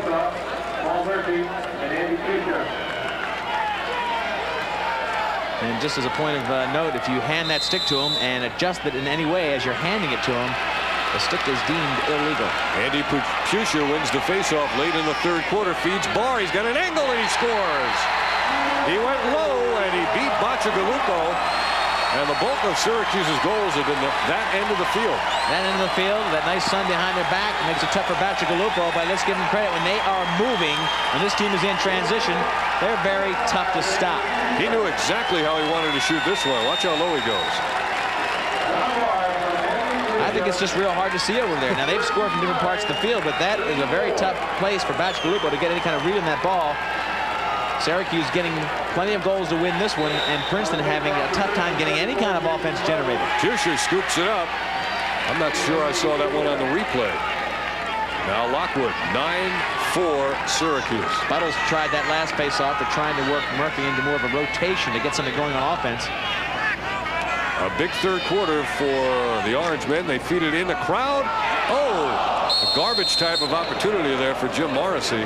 Morrissey, the freshman, almost got a big goal there.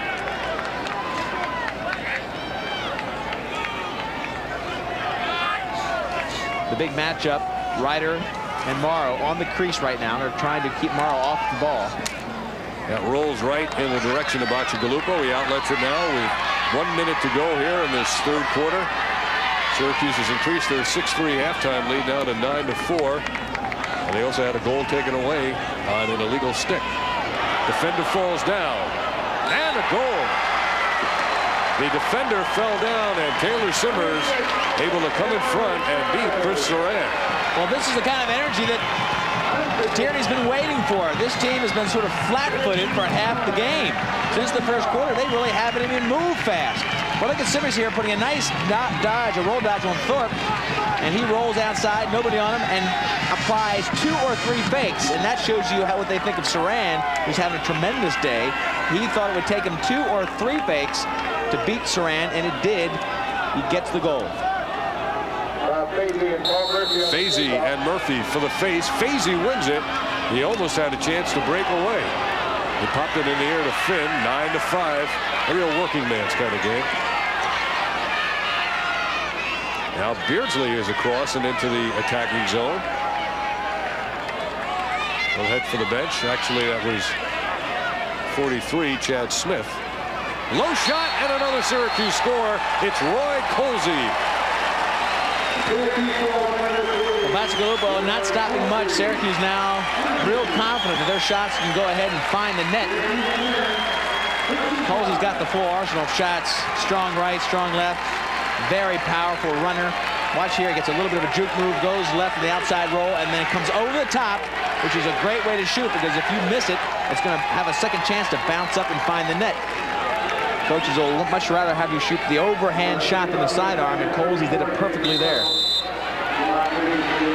There's Fazy winning the face. Trying to outrun a couple of people in front. Score! Matt Ryder gets the goal. And now you can say it's 40 in a row. That one will stay on the board. Ryder was in the right spot at the right time. Morrow had slid up top to try to stop that fast break. It's unbelievable that it just shows you credit Syracuse with their speed, that they're getting these fast breaks when you know Princeton is guarding against them. Princeton is trying to shut down the fast break. Give them the possession, but don't give them the fast break. Ryder was just parked on the right side of the crease, and the ball came right to him. 11-5. Here is Finn picking up the loose ball. Checked away from him. Ryder overruns it. Ryder scoops it up. Finn runs right into 35 for Princeton. That is Josh Miller. And that is the end of the third quarter. And Syracuse is on top of Princeton now, 11-5. We're back with you in just a couple of moments. Coming up now, a look at the 11th Syracuse goal. Fazy gets the face-off. The ball dribbles out. A lot of sliding going on by Princeton, and Ryder was in the right spot, just parked to the right of Bacigalupo. The ball dribbled right to him, and obviously he had the good skills to put it in very quickly. Big opportunistic goal. And I'll tell you what, we've seen this is our second semifinal game for 1993, and Saran, in my estimation, is the best goalie out here. Well, that's a mission that he probably had. There's a shot deflected that rolls right on. And look how fast he outlets the ball. And look at that movement. This is what Lacrosse fans love. Right in close. And there is a tremendous save. Bacigalupo. Murphy eludes the blindside hit. There's a forward tumble, comes up and fires. I have to give a PS to my comment. I didn't mean that he was, I mean, today or in this series, he is playing the best in the goalie position. Obviously, Bacigalupo deserving of his first-team All-American honor. There's Tormaro. Now they're working that Sun side in the crease, but a push will give it back to Princeton. They've got the Sun. If they can really work it and get some sun in the face of Saran, that might help to break down his confidence, which is really soaring right now. 11 goals by Syracuse, the most that Princeton has given up all year. Somebody was on Lowe. Beardsley and Lowe are locked up again, and Beardsley will get called for a hold. Technical foul, 30 seconds. Gives the extra man play to Princeton. Boy, they need a goal in a hurry. Third quarter was a big one for Syracuse. Few stats to add. Look how the ground balls now are going heavily in the favor of the Syracuse team as they get nice and loose with their passing. Nobody yet to score in the extra man situations, and the saves now dead even. Penalties 7 for Syracuse and 5 for Princeton. That includes the 3-minute non-releasable in that third period as well. Princeton works from behind. Look at the way the defense slides back and forth. There's Kevin Lowe, 16. Back to Simmers. A bouncer in front. The rebound goes to Lowe. He slips and being contested by Chad Smith. The cutter is Reinhardt, fanned on the shot. Syracuse player was shaken up. Mike Doyle. Boy, it seems like an eternity since Reinhardt scored the first 2 goals of this game to get Princeton off to a 2-0 lead. And Roy Simmons now very comfortable on the sideline as his team have come back. They've come back from that 2-0 deficit to just take charge. They scored 6 out of the next 7 goals, and of course now the 11-5 lead. And time is really their own enemy now as Cougarvan brings it up. Into the box to Colsey. Well, that last extra man was another example of them just not getting a good shot on the goal. Now Dom Finn.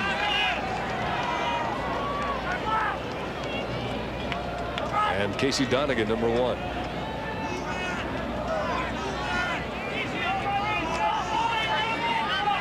Good change of direction by Finn. He draws the double. Colsey. Syracuse now not in any kind of rush with this 11-5 lead and just under 13 minutes to go.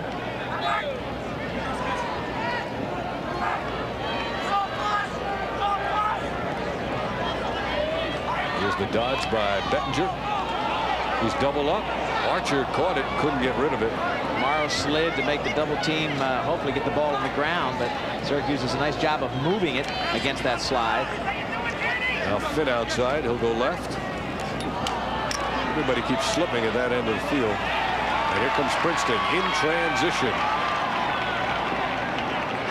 And Herrick, number 18. Local product. Behind his stick. Beardsley's going to get to the loose ball, another ground ball, and Beardsley just fires it. Taken to midfield by Princeton. Well, Syracuse has killed another minute. We're under 12 now. 11-5 Syracuse. Both teams substituting on the fly. They try to hit the man coming on Buttles as they did early in the game. And Buttles is successful then in scoring the 3rd Princeton goal. Let me tell you something we haven't talked about too much. If you look at Coach Bill Tierney, you got to give credit to Rick Beardsley. That was the biggest matchup of the day, one of the biggest matchups, at least on that end of the field. You got Beardsley 47 against Lowe 16. Now, Kevin Lowe has to control the offense, and he is the quarterback of that offense down there. Beardsley has him in a mental state of mind where he really doesn't want the ball, and that probably hasn't happened to him in 3 years. He is working him over beautifully, but being patient enough, but he's not giving any gambling techniques that would open up some opportunity for Lowe. He's just shut the door. Lowe's had 1 assist today, and that's it. Only 1 other game this year against Pennsylvania did he have 1 point. Well, he's the guy. He really has to take charge in there. A rifle shot. And now Syracuse gets it from behind. Archer got excited at the opportunity, and he missed the man in front. Now Lockwood has it. He really did. He saw a lot of orange out there running around. He just didn't quite pick it up cleanly. This team has a lot of confidence.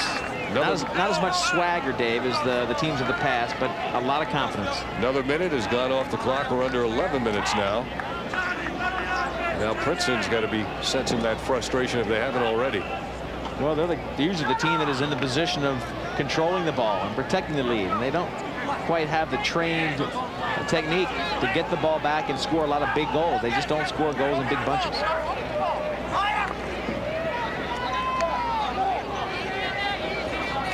Average score for Princeton this year was 12-6. 12-7 if you round it off. Lockwood spins right. Nice feed in close. Princeton double teaming a lot, but they're not getting the ball. Archer fired it, and Bacigalupo anticipating well. Here comes Scott Bacigalupo. He's across midfield. I think he was offsides. And Hubbard comes back. Offsides. Yep. Bacigalupo mad, but he shouldn't be because there was offsides. One of his players came in after the play. It was definitely one nice thing about being as far away as we are, Dave, is it's easy to see offsides. Not a bad play by Scott Bacigalupo. He came down there, tried to ignite something offensively, cleared the ball himself the whole length of the field. Here's Casey Donegan. He's seen a lot of playing time in this game.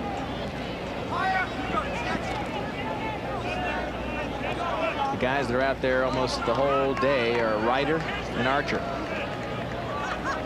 Right now, Ryder's on the sideline. Now they've inverted. Archer's in front.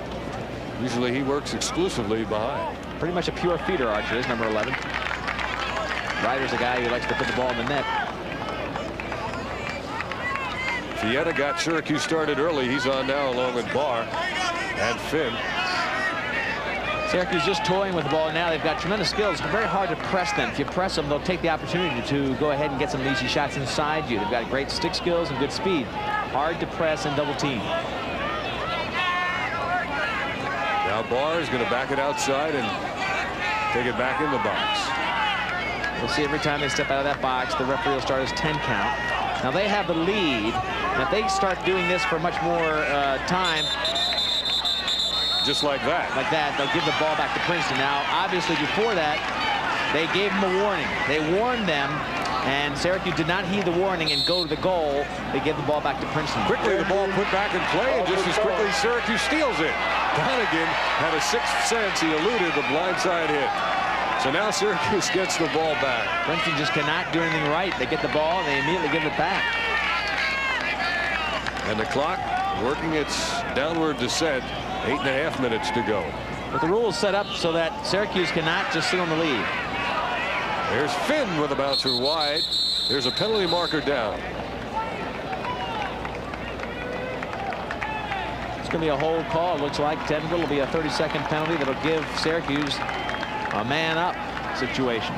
So their patience is really paying big dividends, and the frustration on Princeton's obvious, and they don't really, again, have much experience with coming from behind 6 goals down. They don't have the offensive arsenal to make that happen very quickly. Scott Bacigalupo is a junior from Towson, Maryland. So he's got more lacrosse ahead of him. Chris Sarant for Syracuse is a senior. Started his college career at Army in the summer, then transferred, played a year at Franklin Marshall, and has been at Syracuse. A lot of the Syracuse team will be graduating. And a lot of this Princeton team will be back, hopefully next year in the semifinals. David Morrow took a shot in the head. And Bacigalupo is either hurt or very tired.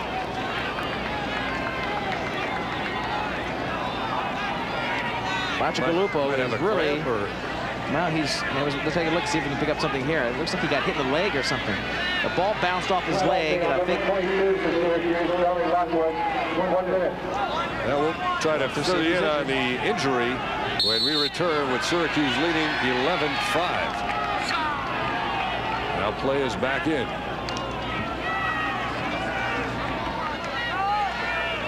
Teams are equal. And did you see they started that extra man play with 5 people? They didn't even have 6 people on the field. So Princeton just pretty much totally rattled right now, not playing their game. There's a high shot.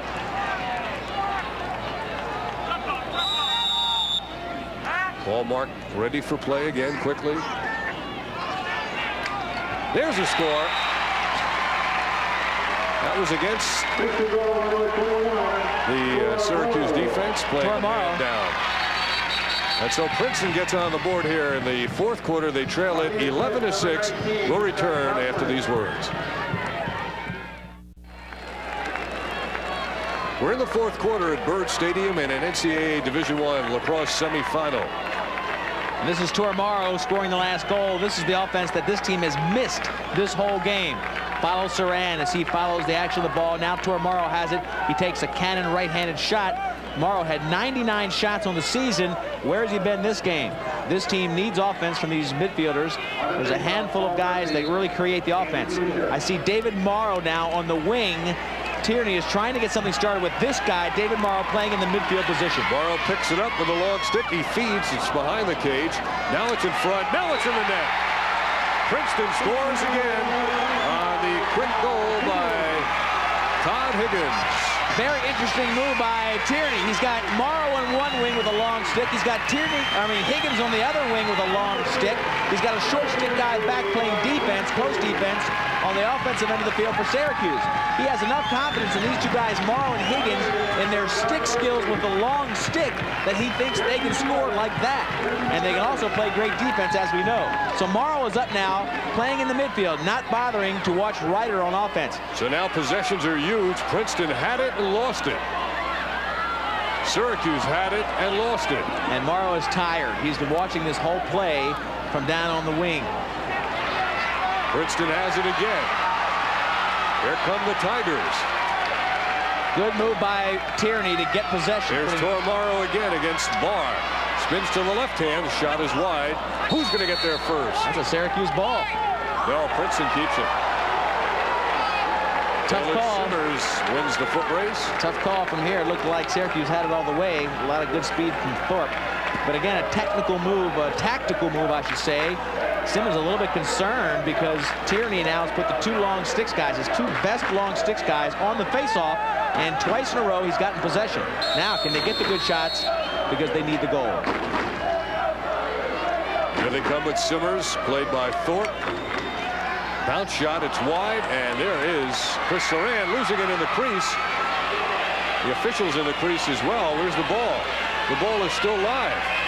Well, Thorpe knew where it was. He just got the official out of the way and said, let me go. Chad Smith has it. He's got operating room. Now he gives it back to Jeff Schussler. Now you're going to see defensive middies are on. Chad Smith cranks, scores! Oh, and he had something to say to Bacigalupo, and punchers were thrown. Well, that's a penalty. That's an unsportsmanlike conduct. If the official wants to call it any baiting or taunting by a player, you can spend time in the penalty box. Not a smart thing to do for Syracuse when you've got a nice, comfortable lead. Not really necessary, as we all know. But he came in there, was happy about his shot. All the Syracuse players now jumping a little bit, and for the first time in this game, feeling confident that they're going to win the game. Smith comes down, the long stick guy gets the ball. Higgins doesn't come out to play him. Finally, the long slide comes out, but very tough for a goalie to read a shot from a long sticks midfielder. And then Smith comes in, and a lot of words, and Bacigalupo didn't want to hear it. Gave him a little punch, and you can see the rest. Bacigalupo made the physical contact first. Well, Chad Smith was the one that was the aggressor. He came in asking for it. He was talking the whole way, and I'm sure the referees heard it because that man is on the sideline. Bacigalupo has not had one of his best days. 12-7 the score, and Saran has been probably as good as he can get on the other end, helped by a little bit of inconsistency by Princeton. They've missed the goal a lot, but Saran has been sensational when called upon. We have 6:09 to go. John Desko, of course, with Roy Simmons, not to cross the designated coaching area there with the cone. Smith apparently was penalized. Bacigalupo, despite making physical contact. Well, there's no question that Smith came in, was very vocal, and that baiting and taunting is a foul, plain and simple. So it'll be a 6-on-5. Princeton gets the ball. They've got to turn it into a goal, and it could make it very interesting if they get a couple more here in a row. Syracuse wants another player on the field. Now they're trying to call somebody else out. We just have to guess like you are. 1, 2, 3, 4, 5, 6. I can tell you that there are 6 Princeton players on the field. Now one of the players on the field has convinced one official to talk with another. And they're talking it over. Reggie Thorpe got the ear of an official. And he keeps signaling to the bench to Chad Smith to come on the field, or to somebody else to come on the field. And here comes an additional Syracuse player on. Well, this is the short stick defensive midfielder Mike Whittick from Wilton, Connecticut. Sophomore's been playing that man down unit the whole time. 1, 2, 3, 4, 5, 6. It's 6 on 6. It is. But if the call was on Bacigalupo, he would have to leave the field. That's right.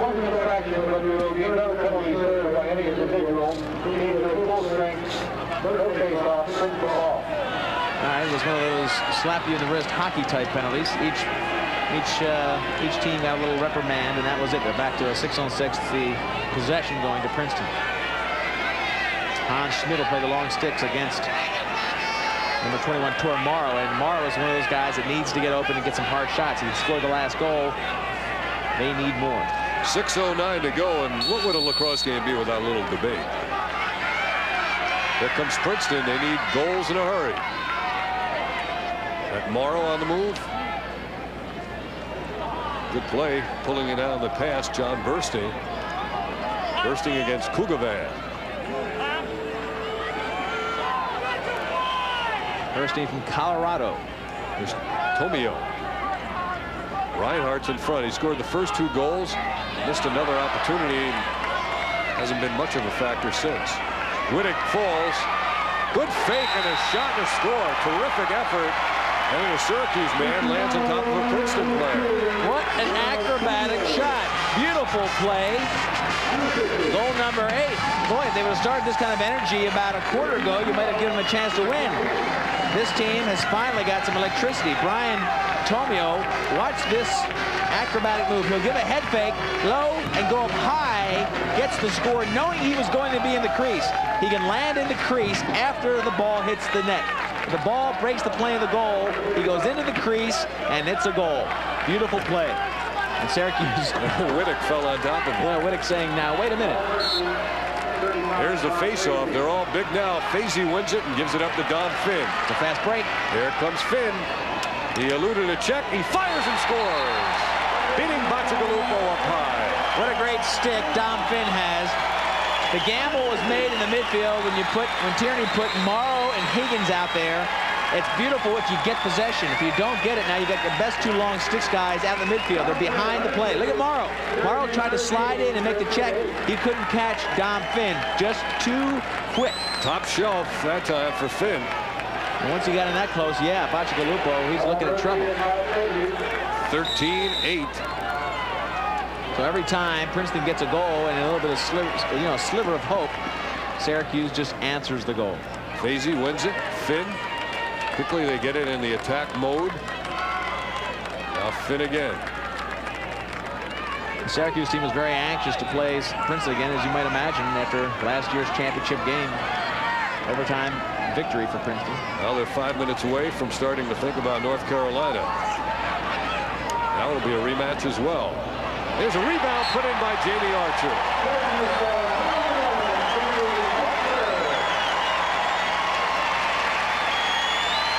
(14-8), the most goals given up by Princeton this year, and Syracuse keeps adding to it. We're back with you in just a minute.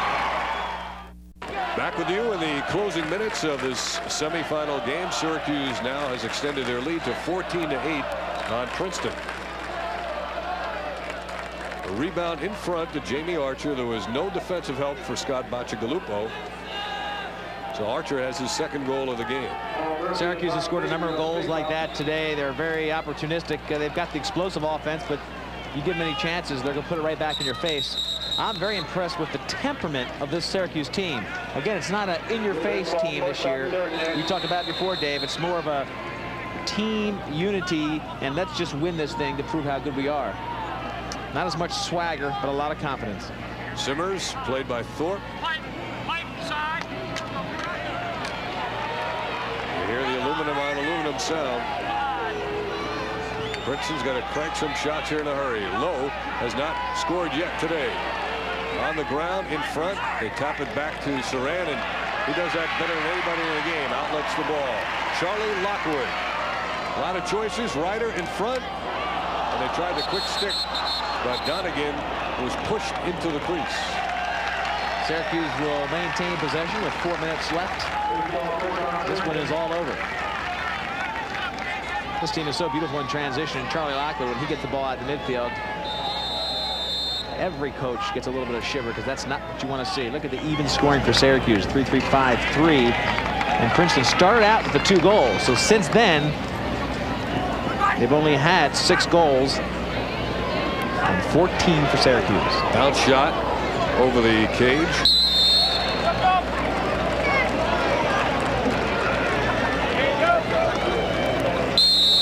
Casey Donegan picked that one up in the corner. Not much bigger than the ball boys down there, but again, as we've said in both of these games, in the sport of lacrosse, size doesn't matter all that much. There's some tremendous athletes in this game, well under 5'10". And they've all got big hearts. John Barr being double teamed. Andy Pusha been a key man on the faceoffs all game long. Pusha caught his foot. I wonder if he twisted his knee there because his foot caught in the grass. Did you see it? Oh, yeah. He went to the sideline and his foot caught. And that's the kind of thing where you hurt your knee. It was a knee injury type stick. And of course, this is natural grass. And he is in pain. So we have a timeout with 3:19 to go. This is something you hate to see, and we'll be back right after this. At Burt Stadium in College Park, Maryland, here's Andy Pusha, who's had himself quite a game for Syracuse, and watch his leg here on the sideline. Right there, he caught at the cleats, and the knee went into a funny little position that wasn't quite natural. So here he is coming off good sign. He's on his own power. Yeah, and particularly good for the Syracuse medical staff because on this very field a couple of years ago, football linebacker Dan Conley went down in a freak injury almost in that precise spot and lost a whole year. You know, when you think about this team going into the final game, the championship for '93, it's something they dearly wanted to get past the Gate Marichek years and prove themselves as a team that didn't need the help from the superstars. This is a team of good, solid, great players, and the first year they don't have a Reggie distinctive Thorpe superstar. with a shoulder into John Malkiel. Princeton getting some new people on, spotting them in here with under 3 minutes to go. Here is Lowe. Thorpe gives him a little bit of room, and there's a shot that's wide. Well, Kevin unfortunately does not have a great game either. 2 big guys on this team on either end of the field, Morrow and Bacigalupo. Bacigalupo had a pretty mediocre day for him, and Kevin Lowe just was no factor on the offensive end of the field, and he is the quarterback. That hurt the offense. Saran just made yet another fine save. Matt Ryder eludes Buttles. They work it down into scoring position. Archer sees everybody. Schussler shoots it high.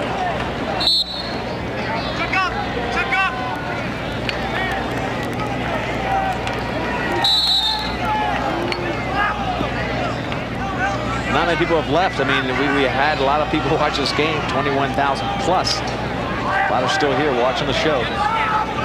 As we approach 2 minutes, Syracuse 14, Princeton 8.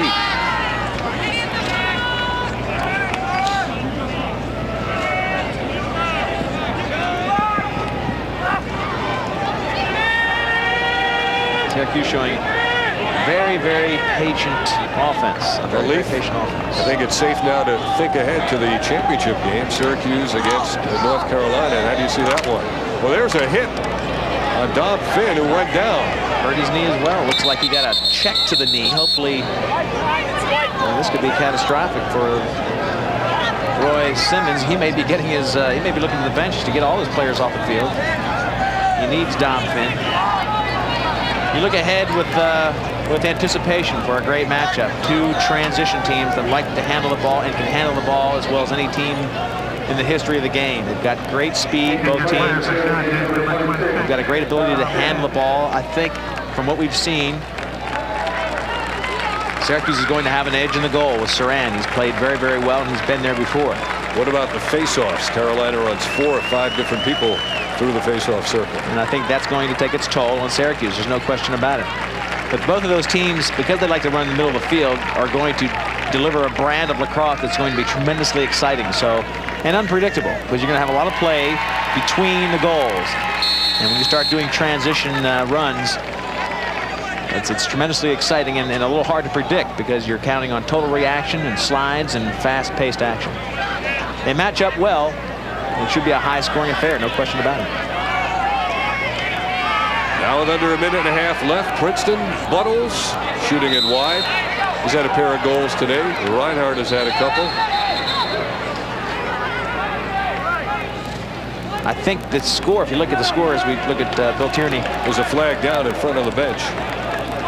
When you talk about these two teams, Dave, the losses for Syracuse, I think, are not indicative of this team. This team got those losses early in the season. They don't get a chance to practice outside that much because of the weather up in Syracuse. And I think this team is dramatically different in a positive way from the team that started the season and got those losses. On the other hand, Carolina, not quite as strong because they're a little bit weaker in the goal. The kid today looked very, very strong, but not as strong as Billy Day, who was in there last year and has the experience. So I would have to put, if this was a Vegas thing, I would have to say that, you know, Syracuse is the favorite by maybe a 3-goal margin. Leaf, as you watch this game wind down now, do you think the extra time Syracuse had to prepare for Princeton this year compared to one day last year has been the factor? I think the biggest factor is the fact that they beat them last year and that they did take them seriously, and they do know that the secrets weren't there. Last year there were some secrets about the speed of Princeton, about the ability. They have some tremendous players. Don't forget, today even, they missed the goal a lot. They have a tremendous team. Not as many great players as Syracuse, but they have a tremendous first 15 that can play with anybody. Now today wasn't their day. Just keep away here in the final minute.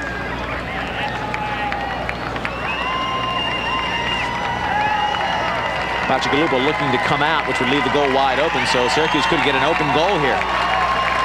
Roy Simmons will win this game and be tied for second amongst active coaches with Carl Rupp of Towson State. In close, saved Bacigalupo. Under 30 seconds, and they're still playing the cat and mouse game. And in close, and a score. Bettinger gets one for the record books, just so that he'll be on there, scoring in a semifinal game. That'll give us time to thank the NCAA Lacrosse Committee, chaired by Willie Scroggs of North Carolina, as well as the tournament manager, Gothard Lane, and tournament media coordinator, Joe Blair, both from the University of Maryland. I'd like to thank the Princeton Athletic Director, Bob Meislick, the head coach, Bill Tierney, and staff, Sports Information Director, Mark Panis, and from Syracuse, Roy Simmons and his staff, Sports Information Assistant, Bill Strickland.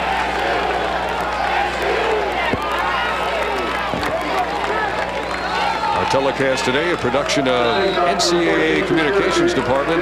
David Kayward, the Assistant Executive Director. The Executive Producer of NCAA Productions is Jim Marchioni. Our production coordinators, Kerwin Hudson and Gina McNeil, as Tor Morrow scores for Princeton, 15-9 with 9 seconds to go. And we can't leave out our producer, Frank Rafka, and director, Gary Mariano.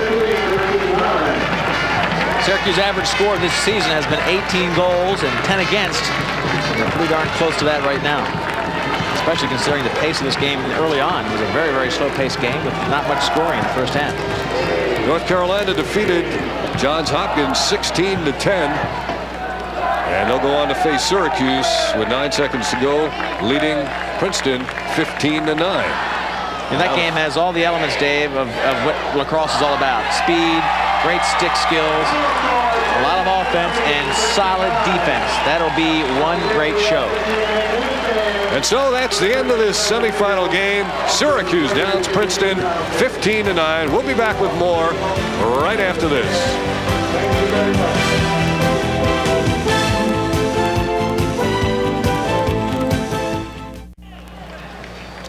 Syracuse has defeated Princeton. The final score is 15-9. They'll go on to face the North Carolina Tar Heels now in the national championship game. Let's go down to the winning goalie today, Chris Saran.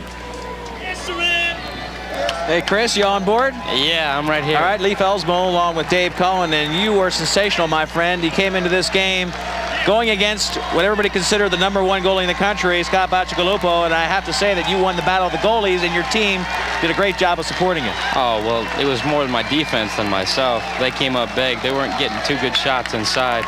And Scott played a great game. I mean, he's the best in the business. He was unbelievable, but you got to hand it to my defense. I mean, the way they played today, that was unbelievable.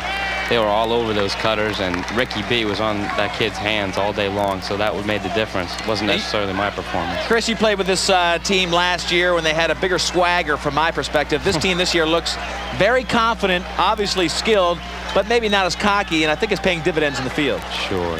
It comes from the work ethic in practice is what you see. Last year hurt, you know, and we learned a lot from it. So every day in practice this year, we try to reinforce the fact that we got to go out and get work done, and that's been the case this year. Next up, North Carolina. In a word, what's the key to beating them? Defense, midi defense, and getting our transition game going. That's going to be a fun game to watch, man. They like to run with us, so it's going to be a great final to watch. Our congratulations to Chris Saran. Syracuse defeats Princeton 15-9. Now speaking for Lee Felsmo, this is Dave Cohen saying so long. All travel arrangements made by World Tech Travel. This has been an NCAA Productions telecast.